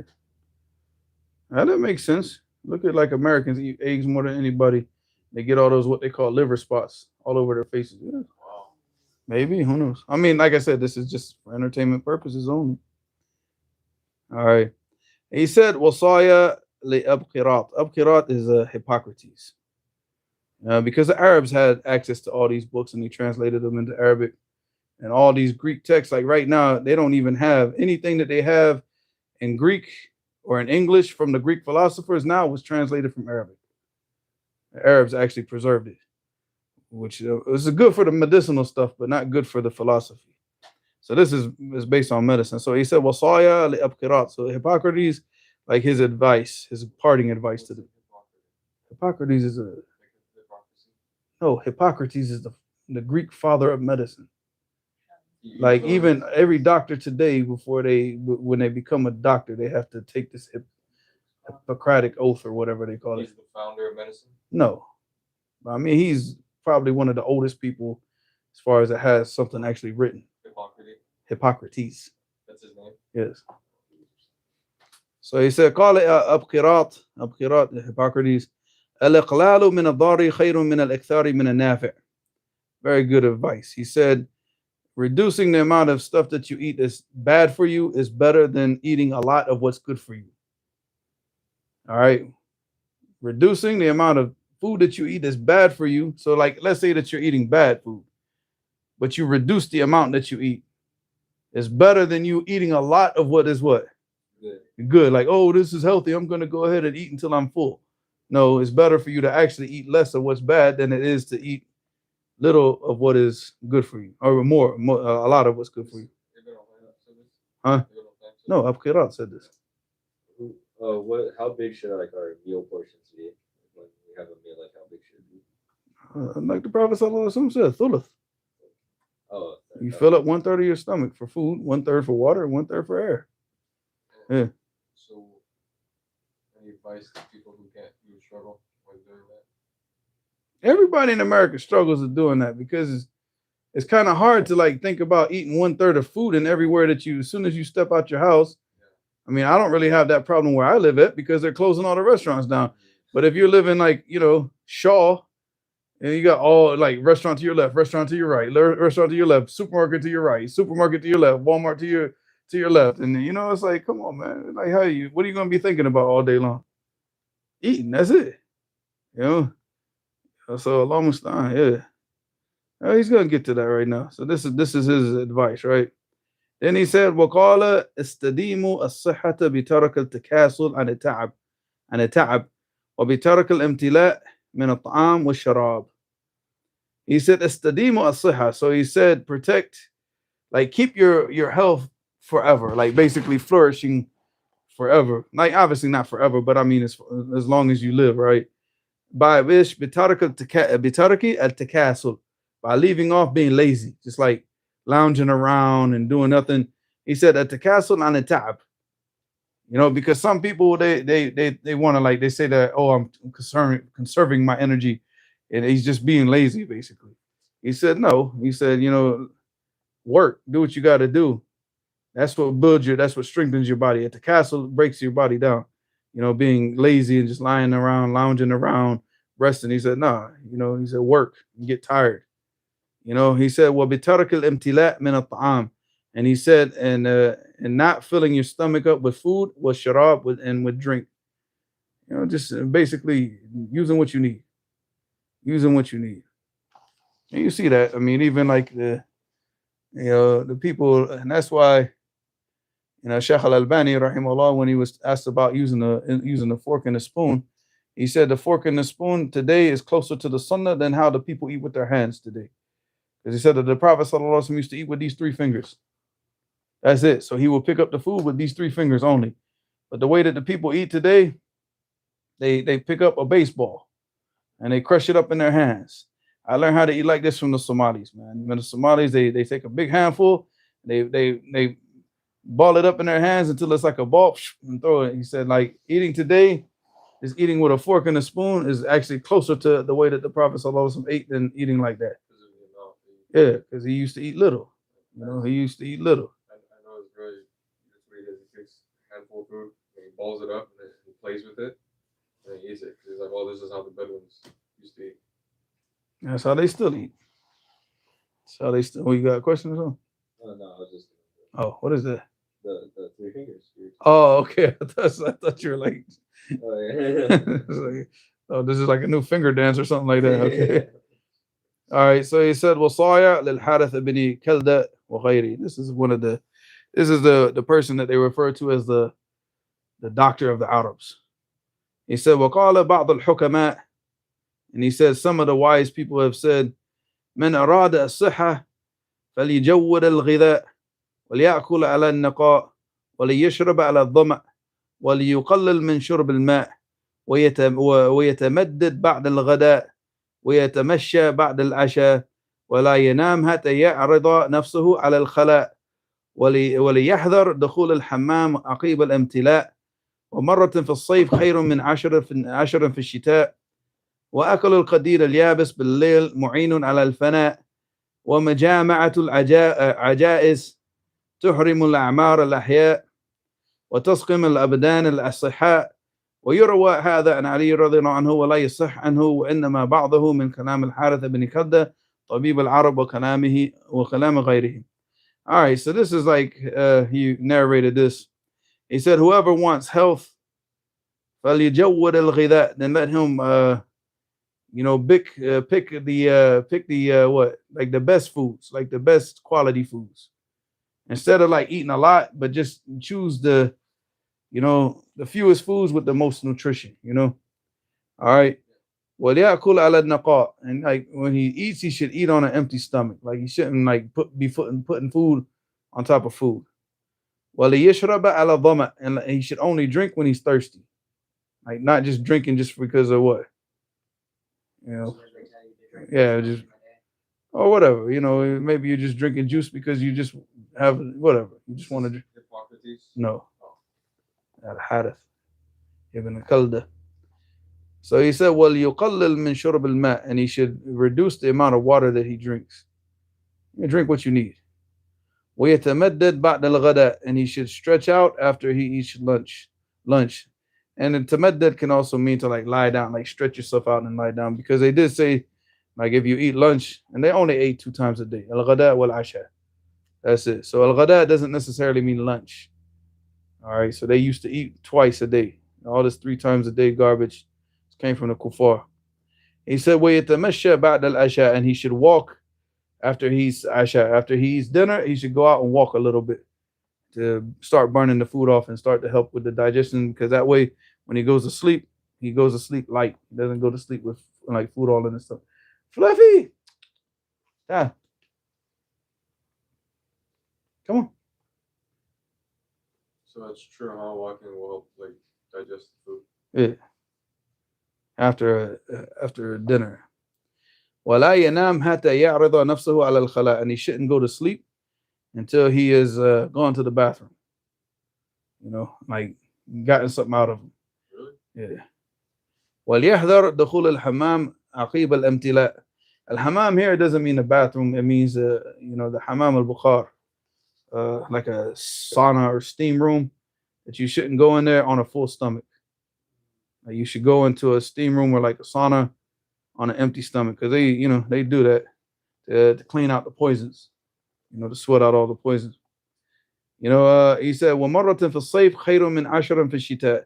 And he said, and to do this 1 time in the summer is better than doing it 10 times in the winter. Why is that? Because in the summer it's hotter, so you're gonna naturally burn more off. Yeah, so even when you come out, you'll be sweating. You'll be sweating, so because what you're doing when you go into the sauna is basically you're opening up the pores, because maybe they get clogged, and that's why you're not getting a lot of those poisons out. But then because your whole body is going to be sweating, every single pore in your body is going to start to sweat. And then when you get out and it's summertime, it's going to continue. You're going to continue just sweating and sweating and sweating all those parts of your body until you get all those poisons out. But if it's cold, as soon as you come out the sauna, what? Yeah, it's just going to stop sweating and it's over. It's done, So that's why he said 1 time in the summer is worth like what? 10 times. What did he say? 10 times in the winter.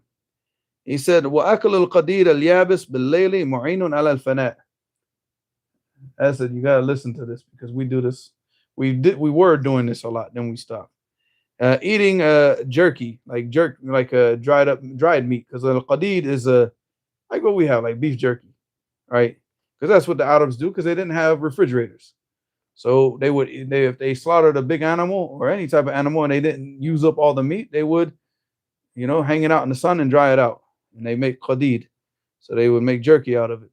So eating that at night will assist in your disappearing from the earth, basically. Like your death, like you're basically helping and assisting yourself to die. Because Eating it? because the jerky doesn't just break down easily, doesn't digest. It's gonna sit in the stomach the whole entire night. Yeah, and then you're gonna wake up and then you're just poisoning yourself. Yeah, so you need to eat that at a time when you're gonna burn it off. So that would be preferable during the daytime when you're working, doing something. He said, وَمَجَامَعَةُ الْجَائِزِ تُحْرِمُ الْأَحْمَارَ الْأَحْيَاءِ. And he said, and having relations with old women will speed up will cause you to become old really fast. No, it will make you old really fast. She's gonna take your energy and your life from you. So yes. With an old woman. He said ajaiz. Ajaiz is like a old, like grandma. People gotta worry about that. Yeah, well, people do that for money. People do it for money, akhi. So. But he said that it speeds up, like it makes you old really fast. وَتَسْقِمُ أَبْدَانَ الْأَصِحَّاء, and it causes sickness to the bodies of the healthy people. Doing this. He said, and he said that this was narrated on Ali, but it's not. It's لا يصح عنه. That it's not authentic going back to him. وإنه بعضه من كلام الحارث ابن كلدة. He said some of it is from الحارث ابن كلدة طبيب العرب وكلام غيره, and some of it is from other than him. All right. Any questions here or no? We'll keep reading. All right. He said, وقال الحارث بن كلدة من سره البقاء ولا بقاء فليباكر الغداء وليعجل العشاء وليخفف الرداء وليقل غشيان النساء. All right, so he said al-Harith, he said whoever wishes to remain, like to remain alive, and he said wala baqa, he said but nobody will ever remain alive, but he's basically saying like if you want to be, you have quality of your life as long as you're alive, because nobody's going to remain alive. It doesn't matter how healthy you eat, everybody's going to die. And that's what he's saying, la baqa. But there's no baqa for anybody. Everybody's going to die. But at least if you want to be healthy while you're alive, he said, do these things. He said, فَلْيُبَاكِرَ الْغَدَاء, then he should eat lunch early. He should eat lunch early. وَلْيُعْجِلَ الْعَشَاء, and he should also eat dinner early. So he should eat like around, let's say 10 o'clock in the morning, you have lunch, 6 o'clock, you have dinner. Khalas, done, finished. Eat early. You shouldn't be eating like 9, 10, 11 o'clock.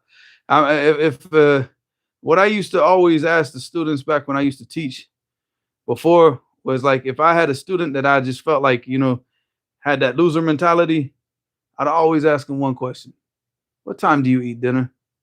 And guess what their response always was? Oh, 10 o'clock, 11 o'clock. Yeah, it's because you're not thinking about tomorrow. You have no plans to get up and be active tomorrow. You're just like, whatever happens, your joy comes with the food. Well, nah, you're supposed to eat early. You eat early. You get to bed early. So you wake up and you're light. You don't have any issues getting up. All right. So he said, after that, he said, well, يُخَفَّفَ الرِّدَاء. The garments that he puts on, he should keep he should wear light garments. Obviously he's dealing with the hot weather. You should wear very, very light garments and shouldn't be weighed down with the type of stuff that you wear. وَلْيُقِلَّ غَشْيَانَ النِّسَاء, and he should limit how much he his actions with women, basically, because it takes all the energy out of his body. So he said, وقال الحارث, and al-Harith also said, أربعة أشياء تهدم البدن. He said 4 things completely destroy the body. He said الجماع على البطن ودخول الحمام على الامتلاء وأكل القديد وجماع العجوز. So he said 4 things completely destroy the body. He said having relations with your wife when you're on with a full stomach. You gotta go. All right. What do you need the books for, man? Walaikum salam. Walaikum salam.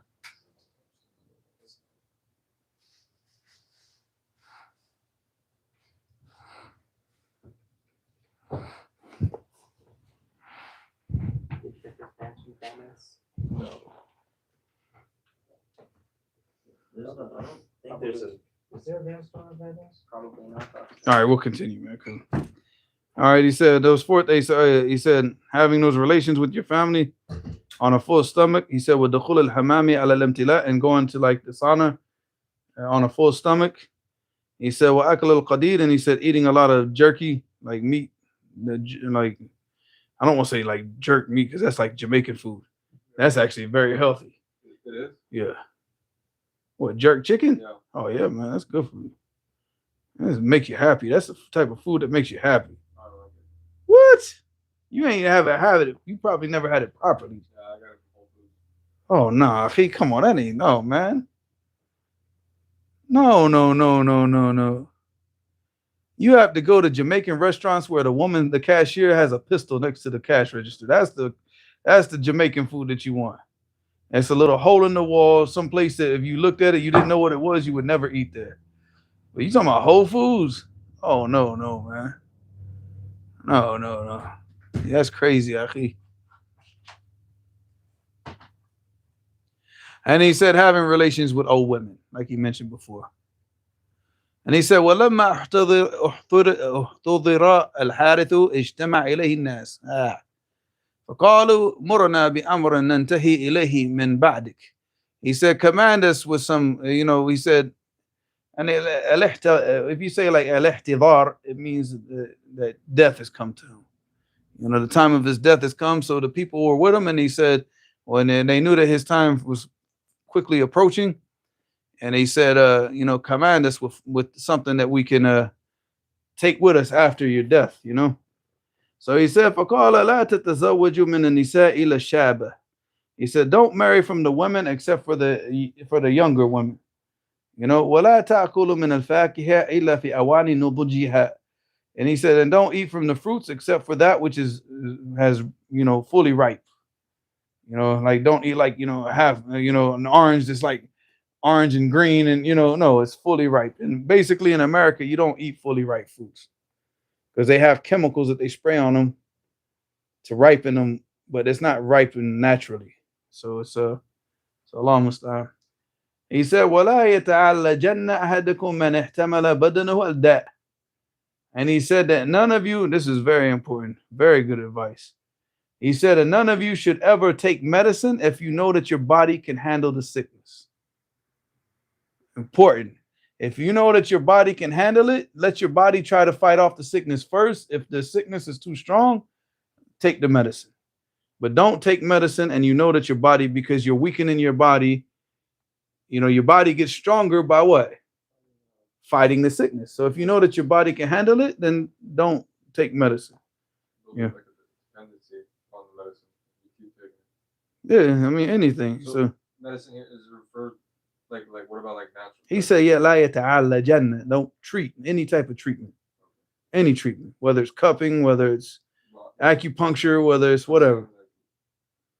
Like what are they saying? Anything. Like ginger it clears yourself out. Yeah, but so does running. But I'm saying if the body can get that out, then they can deal with the sickness. He's saying don't use any type of treatment. Doctors are starting to say that now too, because like people take so much antibiotics now that all the like bacteria and stuff are becoming. They're the ones who did that. Yeah. The doctors in the 1980s are the ones that were sitting there prescribing all this. Oh, you got a cold? Take some penicillin. Oh, you got a flu? Take some penicillin. Oh, you got a scratchy nose? Take some penicillin. No, it doesn't work. Yeah, because that's what it ends up killing all the natural bacteria in the stomach. And then that's why they say if you do take penicillin, then you need to eat a lot of yogurt with it to like replace all the good bacteria that's getting killed when you're taking it. Because that those types of medicines, they don't differentiate between good bacteria and bad bacteria. They just go in there and just like, hey, everybody's got to go. Everybody's dying today, So then he said after that, he said, وَعَلَيْكُمْ بِتَنْظِيفِ الْمَعِدَةِ فِي كُلِّ شَهْرٍ. And he said you should clean out your stomach every month. And this could be by taking herbs. I think Arnold Ehret and also maybe Jethro Kloss, they mentioned it. I think Jethro Kloss, where like, you know, where you can go like every single month that you go on like 1 week where you just like basically drink juices and water and you don't eat and just like to clean out your system. Like, yeah, he said you should do this at least once a month. Like, what about carrot juice?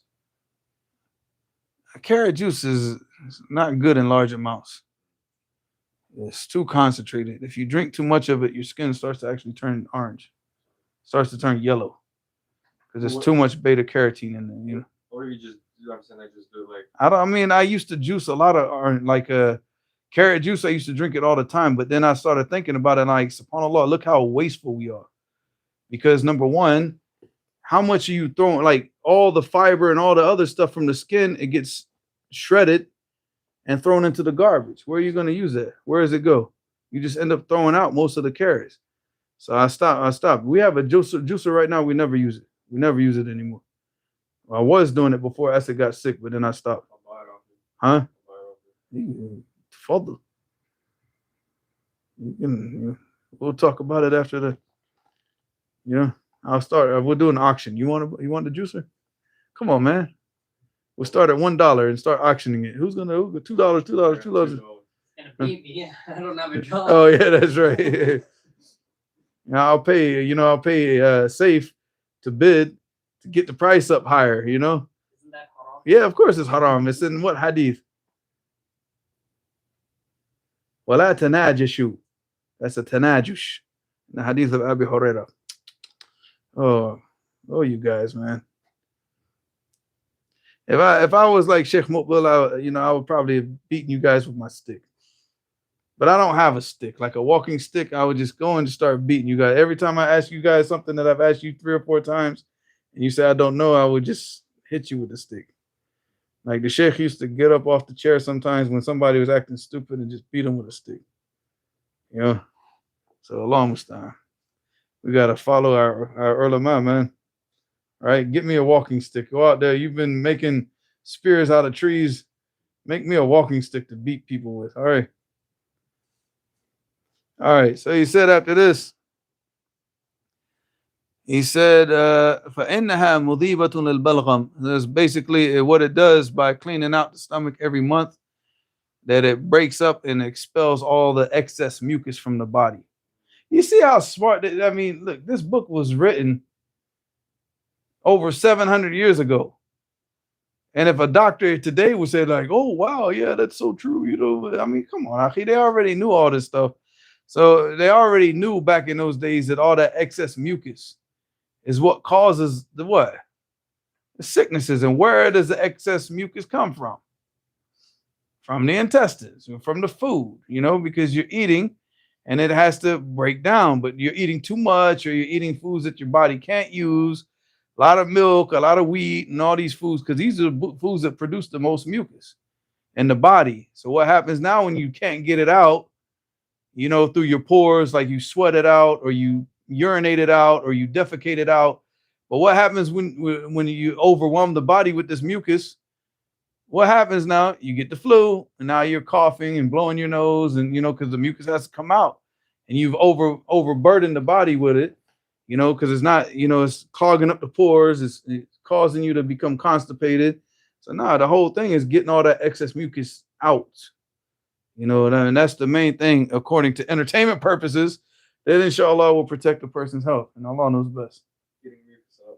The excess mucus. You need a certain mucus in your body. You can't get all the mucus out of your body. That's, you will when you die, you know, but how do you know how much to get out? Your health.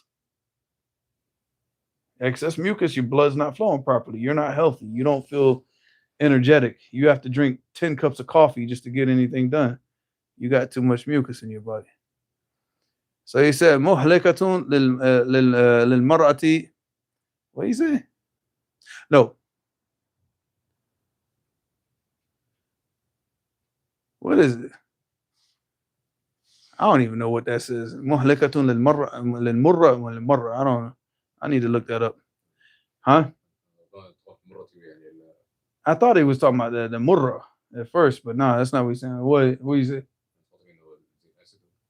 That's what I thought at first, but now when I'm reading it now, it doesn't. That's not.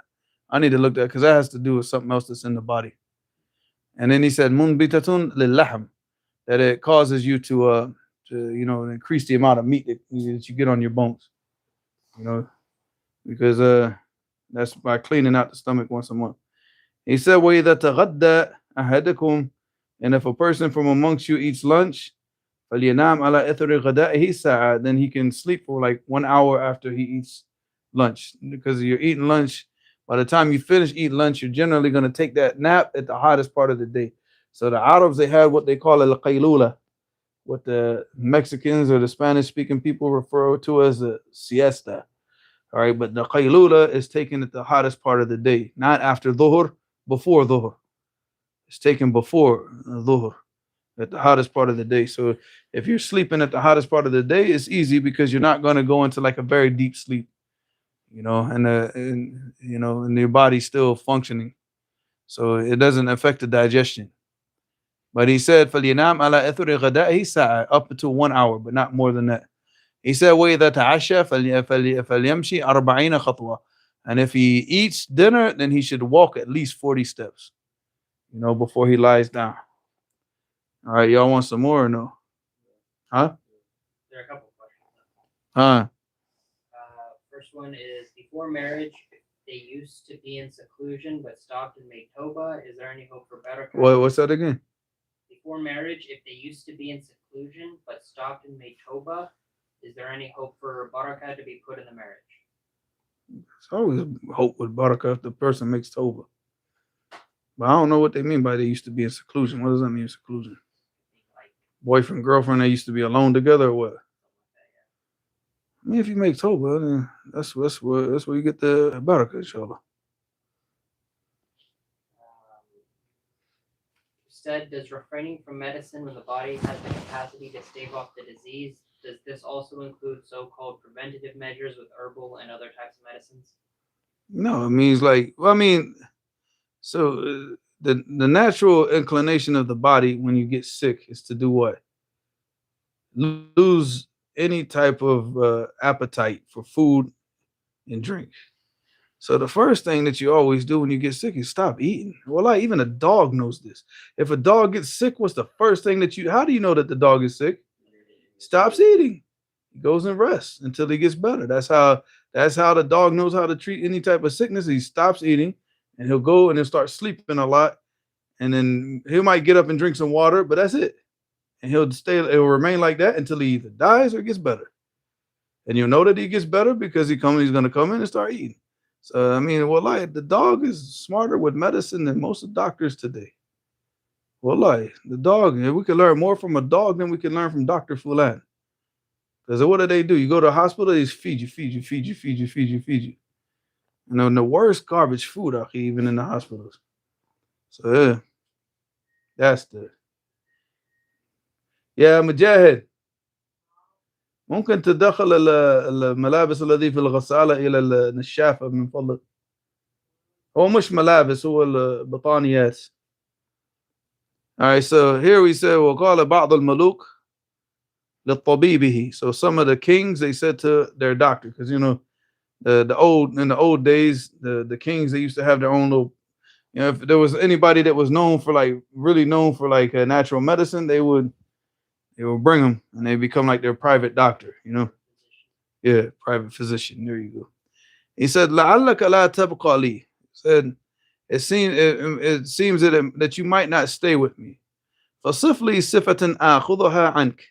So give me the description of something that I can take from you, after you're gone, basically. فَقَالَ.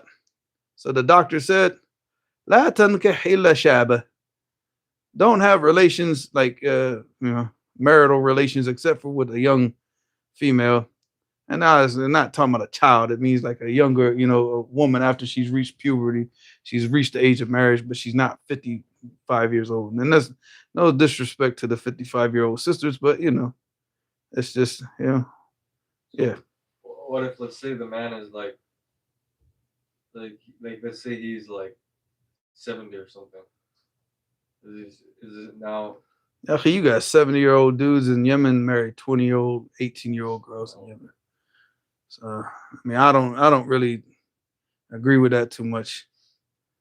But hey, they do it for a purpose. And that girl, and normally the dude that does that is rich, and she's gonna be looked after. So maybe that's what she wants. That's what she wants. And But I'm saying like health wise, is there anything like if you have an older guy and it says for him to go for younger, but is it like specific to young, or is it young based on the person's age? no, because he's talking about Like just younger than older yourself? women. Like you have to understand, man. Women develop a lot faster than men. So once a woman's reached like 25, a woman's reached 25, she's like almost hit the height of her maturity, right? Whereas a man at 25 is still in development, and he's gonna continue developing until he's 40. So the women, they start to decline more because they're starting to have children. Their bodies start to break down more. And then because of the old school women, they're dealing with children all day long, which also does what damage? It damages their akal, their mind, because they have to like all constantly all day long converse and stay at the level of what? Of a child. Whereas a man, we're going to sit with the ulama, we're sitting in durus, we're reading books. So our mind is constantly still developing and developing and developing. And that's not saying that a woman can't do the same. Now, a woman still sits with the ulama and still can benefit and still reads books and still learn her deen, so she can still, her mind can still develop even. But I'm just saying standard. Standard is most women, they're not going to be picking up a book after 25 years old. They're not reading. They're not doing anything that's really going to improve themselves. And dealing with the children, dealing with everything, that their mind actually goes into decline. Their level of maturity actually goes into what? Decline. Where the man, he's still 25 years old. He hasn't even gotten started yet.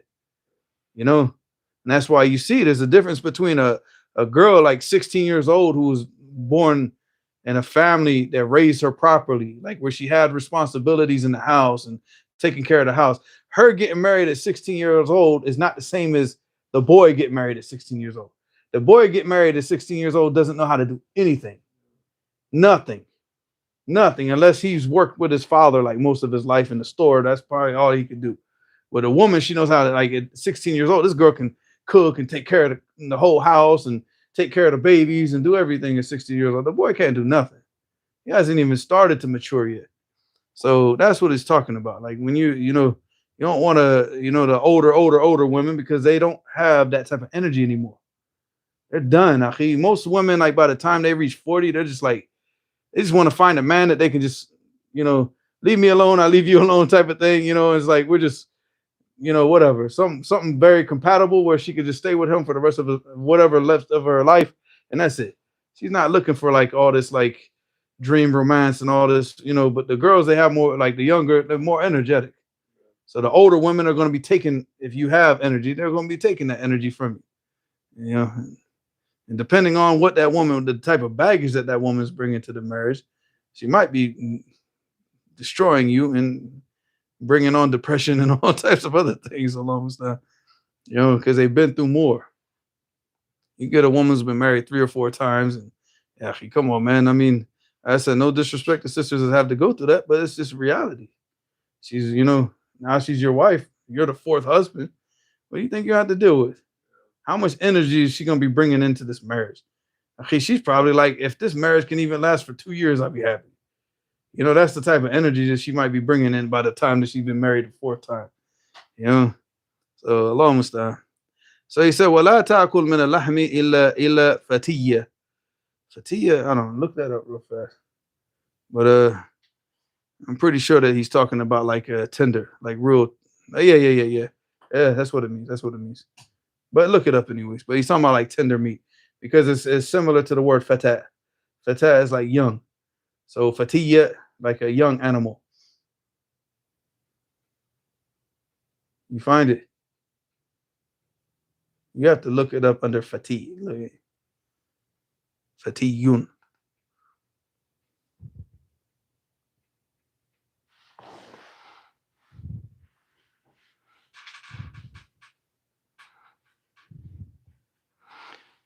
Why so negative chat towards women? We're not No negative chat towards women.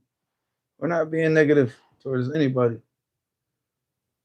If anything, I say that the women develop faster. That's praising them in their younger age. I know you just spent like the last 10 minutes praising women, really. Yeah. Talking about How they take care of the family, take care of the house, and what they do, and they yeah. Now, I don't know something going on in the chat that I don't know about.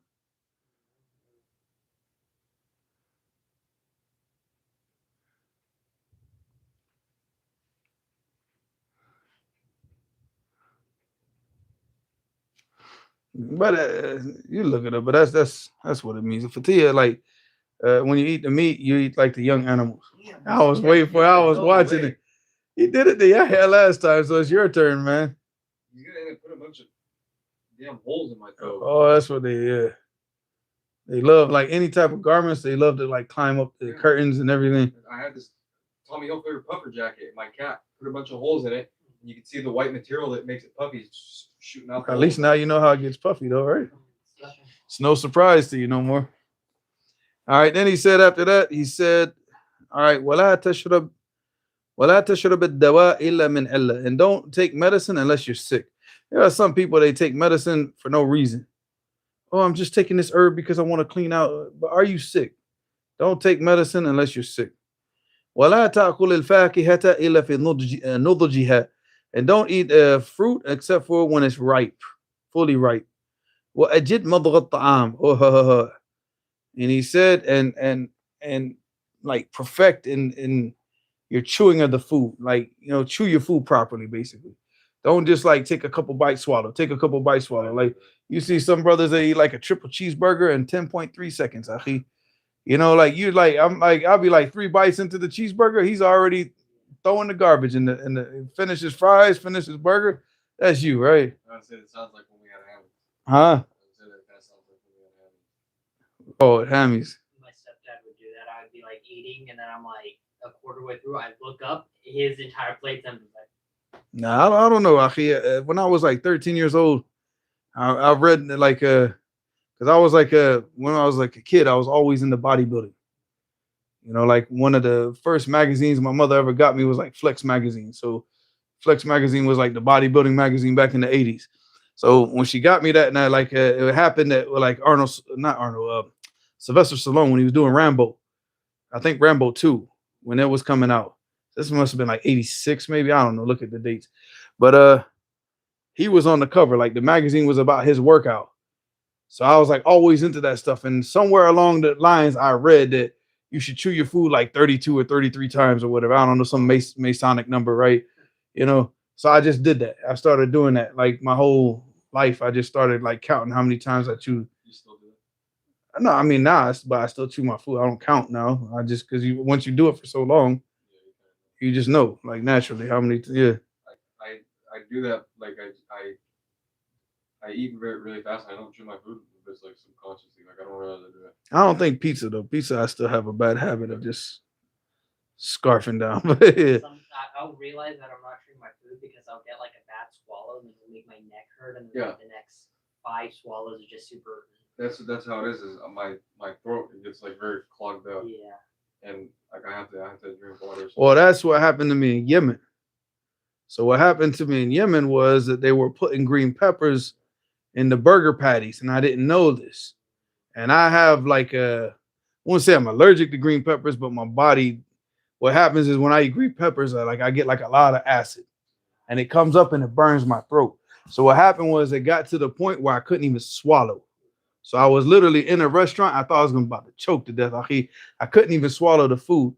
So I went from doctor to doctor for 11 days. I couldn't eat anything. I could only eat yogurt for 11 days until I found this doctor. I went from each doctor to doctor. I was like, man, what's wrong with me? I can't swallow nothing right now.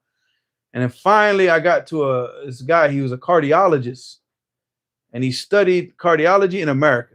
He had this little office about the size of this room. Akhi. But he looked at me. He said, "Oh man," he said, "you have acid reflux." He said, but he took it's like a Q-tip, but it's like this long. It goes all the way down your throat, and it gags you, right? And it's just like he wanted to take a sample. He said, "Yeah." He said, "Just take this." He gave me something like antacids, and then within like 3 days, I was eating food again. You know, I didn't know what it was, but then I figured out that they were putting the green peppers in the meat in the burgers. Like they were grinding up. It was all grinded up. It's like, oh, there we go. You know, and I never had that. I never had that. I do have that problem if I start eating a lot of stuff like it causes that acidic, that acid, especially green peppers. If I eat green peppers, it's game over. Game over. Sound like lemonade. Huh? Lemonade. It does that too. So that's probably what's happening to you. That acid. Or a lot of like the hot sauces of today, because they all use like vinegar. So it just. I don't have a problem with And vinegar. then every time like I burp, it's like I'm like everything like all the acid comes back up. So everybody's different. Everybody's gonna have their thing. Like me, I can sit there and eat hot sauce all day long, no problem. I can eat Indian food, no problem. Give me one green pepper, game over. That's it. It's over. For me, I have to be careful when I'm like eating acidic food. Like I'll have to balance it out with like a bunch of water or something because otherwise I'll get a bunch of canker sores in my mouth and then they'll be there for like a week and it'll just be. I mean, yeah, you just gotta pay attention to your body, man. That's the most important thing. He said, all right, so after the chewing the food, he said, وَإِذَا أَكَلْتَ نَهَارًا فَلَا بَأْسَ أَن تَنَامَ. He said, if you eat during the day, then it's okay for you to sleep. He said, وَإِذَا أَكَلْتَ لَيْلًا فَلَا تَنَامْ حَتَّى تَمْشِيَ وَلَوْ 50 خطوة. And he said, but if you eat at night, then you should walk even if it's 50 steps. وَلَا تَأْكُلَنَّ حَتَّى تَجُوعَ. And he said, don't eat until you get hungry. Until you feel hungry, don't eat. Like, don't just eat because you just want to eat. And he said, if you feel hungry, eat. If you don't feel hungry, don't eat. وَلَا تَتَكَارَهَنَّ عَلَى الْجِمَاعِ. And don't don't force yourself to have relations. Just like you shouldn't eat unless you're hungry, you shouldn't do that action unless you're excited. Let's just say, but don't force it. Don't push yourself to do something when you don't want to do it. All right. He said, وَلَا تَحْبِسِ الْبَوْلِ. And don't hold your urine. If you got to go to the bathroom, what? Go to the bathroom. Don't hold it. That's it. That's mine. He said, وَلَا تَحْبِسِ الْبَوْلِ. Because he'll sit there and hold it until like the last second, and then his brother will go into the bathroom and stay there for 30 minutes. And then he would, I gotta go to the bathroom. Go outside, Holmes. Take your water bottle and go outside. All right. And he said, and go to the sauna. He said, take from the hammam, like take from the sauna before it takes from you. Like basically go there and and cleanse your body out and get all that filth out of your body before it causes you problems, and then you're gonna end up getting sick. So what are they talking? What sauna did they have back then? Bukhar. Steam. How did they get it? I don't know. Yeah. Heating up rocks or heating up water or In Finland, what they would do they still do it is like they'll get a bunch of logs and then they'll put it like underneath the building. Right. They'll put it underneath the building and then I guess they just like melt a bunch of snow and just heat up a bunch of water and then it'll steam up the room. Yes. That's how they traditionally do sauna. Yeah, I mean, I don't know exactly how they do it nowadays, especially I don't know. Nowadays it's electric. Oh, But that's what I'm saying. Every time you say sauna, I'm thinking like a sauna like at a gym or something. but it's if you can find the way they used to do it in the past, then that's better. Was that a cough or a sneeze? Sneeze. You said alhamdulillah. Yeah. Alhamdulillah. All right. I can't tell if he's coughing or sneezing. He said, وَلَا تَأْكُلَنَّ طَعَامًا وَفِي مَعِدَتِكَ طَعَامٌ. And don't eat food, and in your stomach you still have food. Imam al-Shafi'i rahimahullah mentioned this from the muhlikat, from the things that destroy you, and there's the last part of his poem, and he said, وَوَضَعْ طَعَامِي عَلَى طَعَامِي, and putting food on top of food. Like you shouldn't eat again until the food that you've eaten first is completely digested. All right. After that, he said, وَإِيَّاكَ أَن تَأْكُلَ مَا تَعْجِزْ أَسْنَانُكَ عَنْ مَضْغِهِ فَتَعْجِزْ مَعِدَتُكَ عَنْ هَضْمِهِ. He said, and beware of eating something that your teeth cannot chew, because then your stomach won't be able to digest it. When you eat like real tough meat or something like that, and it's man, just like let it go. Beware of eating something that your teeth are having a hard time chewing because your stomach will not be able to digest it properly. He said, وَعَلَيْكَ فِي كُلِّ أُسْبُوعٍ بِقَيَّةٍ تُنَقِّي جِسْمَكَ. And he said, and every week you should induce vomiting because it purifies your system. And what they used to do back in the old days, believe it or not, in America, is that they used to take cayenne pepper and they used to mix it with water and they would drink it to throw up. Because what the throwing up does is it's supposed to, again, this is not medical advice. This is entertainment purposes only. All right, it's supposed to get all the excess mucus out of your stomach by throwing it up. Because you're doing this on an empty stomach. And I've done this with cayenne pepper, and I can say it does work. You will throw up if you put a lot of cayenne pepper in water and you stick your finger in your throat. You will be throwing up very easily. It's not going to take a lot of work, and it does work. You feel better. You feel better after. I wouldn't advise it, just throwing up. I don't know. This is what their advice was. No medical advice. Not medical advice. Yeah. He said, وَنِعْمَ الْكَنْزُ الدَّمْ في جسدك فَلَا تُخْرِجْهُ إِلَّا عِنْدَ الْحَاجَةِ إِلَيْهِ. And he said, and the best of all treasures is blood inside of your body. So don't take the blood out of your body unless there's an absolute necessity to do so. Like, don't go just getting cupping because, I just want to know what it feels like to get cupped. No, because cupping involves what? Taking blood out of your body. If there's no need to take blood out of your body, then you should never, ever, ever. Because when you're taking blood out of your body, you're taking what? Your life force. Your blood is your energy. You're taking that out of your body. That's why if people that go and donate blood, they donate a certain amount of blood. How do they feel for the rest of the day? Yeah, because you got to wait now until your body replenishes that blood source again.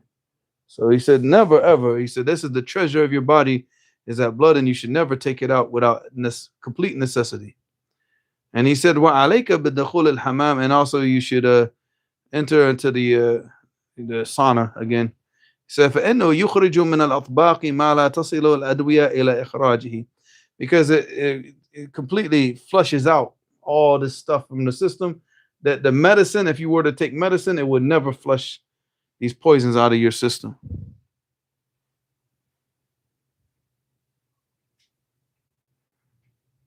So I'm just checking because there's messages. Read one more. How long? Huh? How long? This is the one by Imam Shafi'i, so we have to read this one. And then we'll finish with this one. Huh? About the green. Well, I mean, yes, a bunch of different advice from Imam Shafi'i. So he said, وَقَالَ الشَّافِعِي رَحِمَهُ اللَّهُ تَعَالَى أَرْبَعَةٌ تَقَوِّيَ الْبَدَنِ. So he said 4 things strengthen the body: أكل اللحم وشم الطيب وكثرة الغسل من غير الجماع ولبس الكتان. So he said 4 things strengthen the body. He said eating meat, smelling fragrance, like fragrant oils, like good fragrances.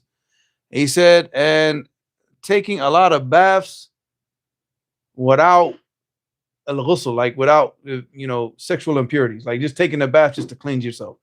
For the sake of taking a bath. He said that this strengthens the body. And he said, وَلَبْسُ الْكَتَّانِ. Katan is linseed, or what do they call it in English? Linseed. What's the other word? Flaxseed, linseed. They make fabric out of it. Like the thobes, they're made out of, Flax?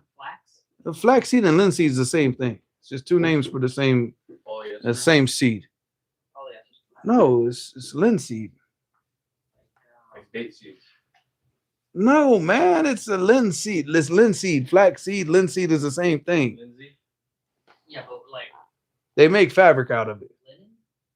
linen? Linen is made out of linseed. Yeah. Look it up. Look, linen. Where do they get it from? I think it's cloth.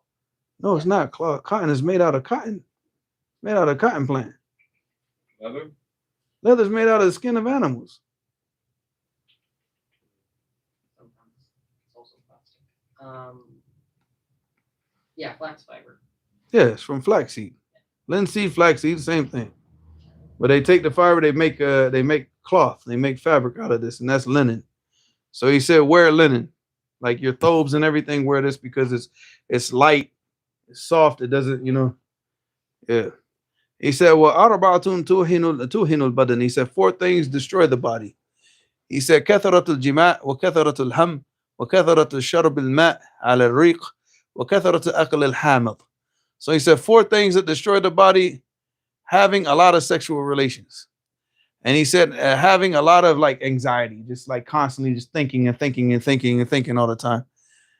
He said, and drinking a lot of water. And he said eating a lot of bitter food, like not bitter foods. What's the word? Like citrus, acidic. No, yeah, like acidic foods. Just eating like oranges all the time and eating like lemons all the time, like doing this all the time, it destroys the body. And it's also known to also weaken the memory. He said, well, arbaatun taqawi al-basar. He said 4 things strengthen the eyesight. He said, الجلوس حيال الكعبة والكهل عند النوم والنظر إلى الخضرة وتنظيف المجلس.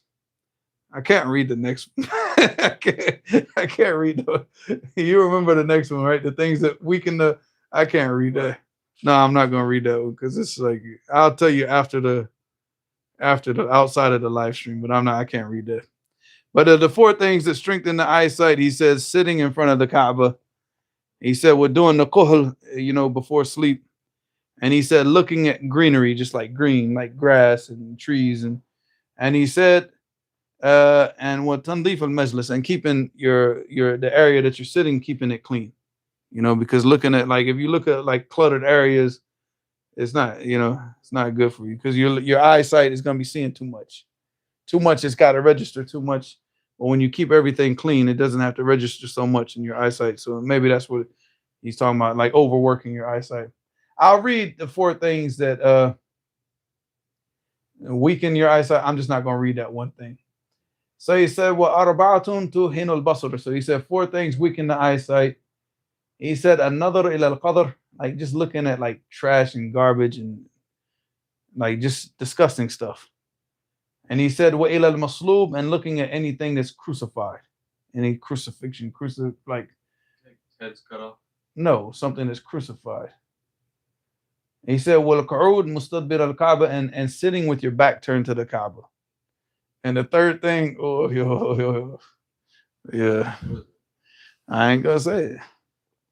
He said, well, arbaatun tazidu fil jima'. He said, well, maybe I should leave this one too. Actually, this is good I don't even know what most of these things are, honestly. But he said 4 things increase the man's ability to enjoy himself more. He said, akal al-asafir. He said, eating like the small birds. I don't know. Like, what is a osfor in English? Osfor is a small birds. I don't know I don't know. I'm not a bird watcher, dude, so I don't know. No, pigeon, no. Osfor is a small birds. All right. What feel? Look this word up. Let me look it up. Because we were reading this today, I had no idea what he was talking about. And I didn't get a chance to look it up. But he did mention al-fistak. Fistak is pistachios. So that's one thing that you can take to the bank, right? Eat a lot of pistachios.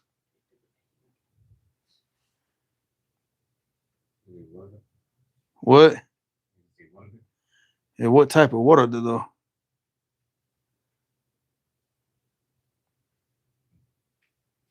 It's a plant. They don't give the English name of it. It says here,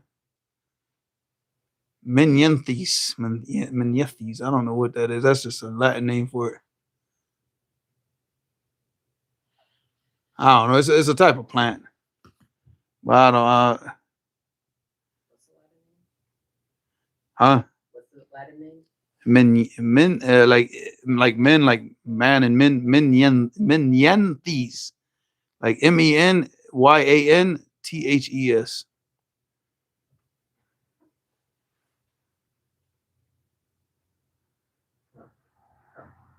Weird names. Bogbean, marsh trefoil, and buckbean. Yeah, I don't know what it says. Other names, but I don't know. And he said, well, fistak. All right, we know what that is. And he said, well, kharub. All right, what is that now? Also a plant. Al kharub is a carob plant. Huh? What? Carob. Yeah. Yeah. Carob, I know about that, but it almost looks like tamarind, like tamarind. We got to make sure that's what it is first before you go around. Just look at it. Yeah, take some of the stuff off the tree and see. 'Cause we got something that looks just like this in the backyard. Because we got like a lemon tree. The neighbors, man, they got all the oranges out here. You seen their oranges now? Like the neighbors like 2 houses down out here, they got the whole tree full of oranges right now. Well, it's probably not so much now. You probably have to check it out when you go out. Right here. Yeah, you'll see it. It's like a fenced-in yard, and they have all these trees. And they got like that's the one thing I like about this part of California, man. Like you can literally like just drive around and people got orange trees and just in their yard, Yeah, you make a drink out of it. So there you go. All right, man. Anything else? That's it. Well, he's got one more thing. He said, "Well, arbaatun tazidu fil aql," and then 4 things increase the mind. What? Oh, he's on it right now. You look at him, he's on attack mode. He said 4 things like strengthen your mind, right? He said, Taraku al-fuduli min al-kalam, leaving off any superfluous speech, any extra, unneeded, unnecessary speech, just leaving it off. He said, was siwak, using the siwak to brush your teeth. He said, wa mujalasatu as-salihin, and sitting with the righteous people.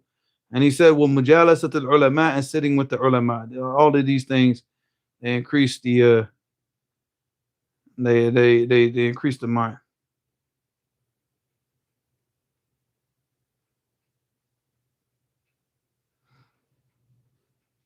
We can read some more of this later, inshallah. You got one. Give me something to save the page with. What book is this? Zad al-Ma'ad. I mean, this specific volume from Zad al-Ma'ad is Tibb al-Nabawi, which is, they take this out and they've translated this by itself. So I don't know how much of this they actually translated, but it's called Prophetic Medicine. The Arabic, they translated it? No. Why would they translate it to Arabic and it's in Arabic? Oh, that's in English right there? It's in Arabic. So I thought you just said they translated it. They translated it to English. Oh, you can buy that. You're saying you can buy that volume on its own. Yeah, you can buy it in English and in Arabic on its own. What about the whole set in English? I don't know. I don't know if they translated the whole thing. The whole set is about medicine? No, the whole set is about the life of it's not the life of the prophet, but it's like it's going through all the different things, like so it starts like any book in fiqh would start off, going through like the hara, going through the salat, like how did the prophet pray, how did he purify himself, how did he but it's so it's like more towards a book in fiqh. But they they read it because the way that he's giving you is like you get the best insight to the life of the Prophet ﷺ through this book. So a lot of the people, they read it like it's a seerah, but it's not seerah. Any questions before we go? Hamid wants to know what's the necessity situation of donating blood. I mean, if somebody's dying and you're donating blood for the purpose, for that purpose of like helping them out, because obviously they're doing surgery. Maybe he lost a lot of blood. He's been shot. You got to, you have to put blood back in his body, because if he's shot to the point of like almost going into shock and bleeding out, then he needs blood, right? That's a necessity. But just going out and donating blood because you want $25 or something, or a free cookie and an orange juice, then that's not a necessity. We're definitely not gonna donate blood to give health to kuffar so they can go out and just disobey Allah subhanahu wa ta'ala even more. So yeah.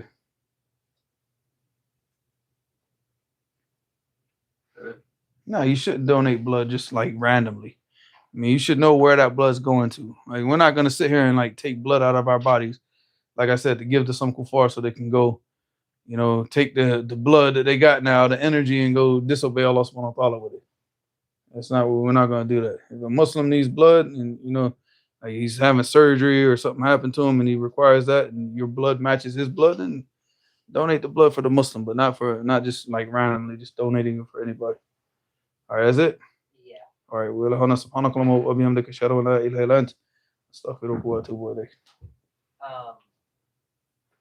What what? if it like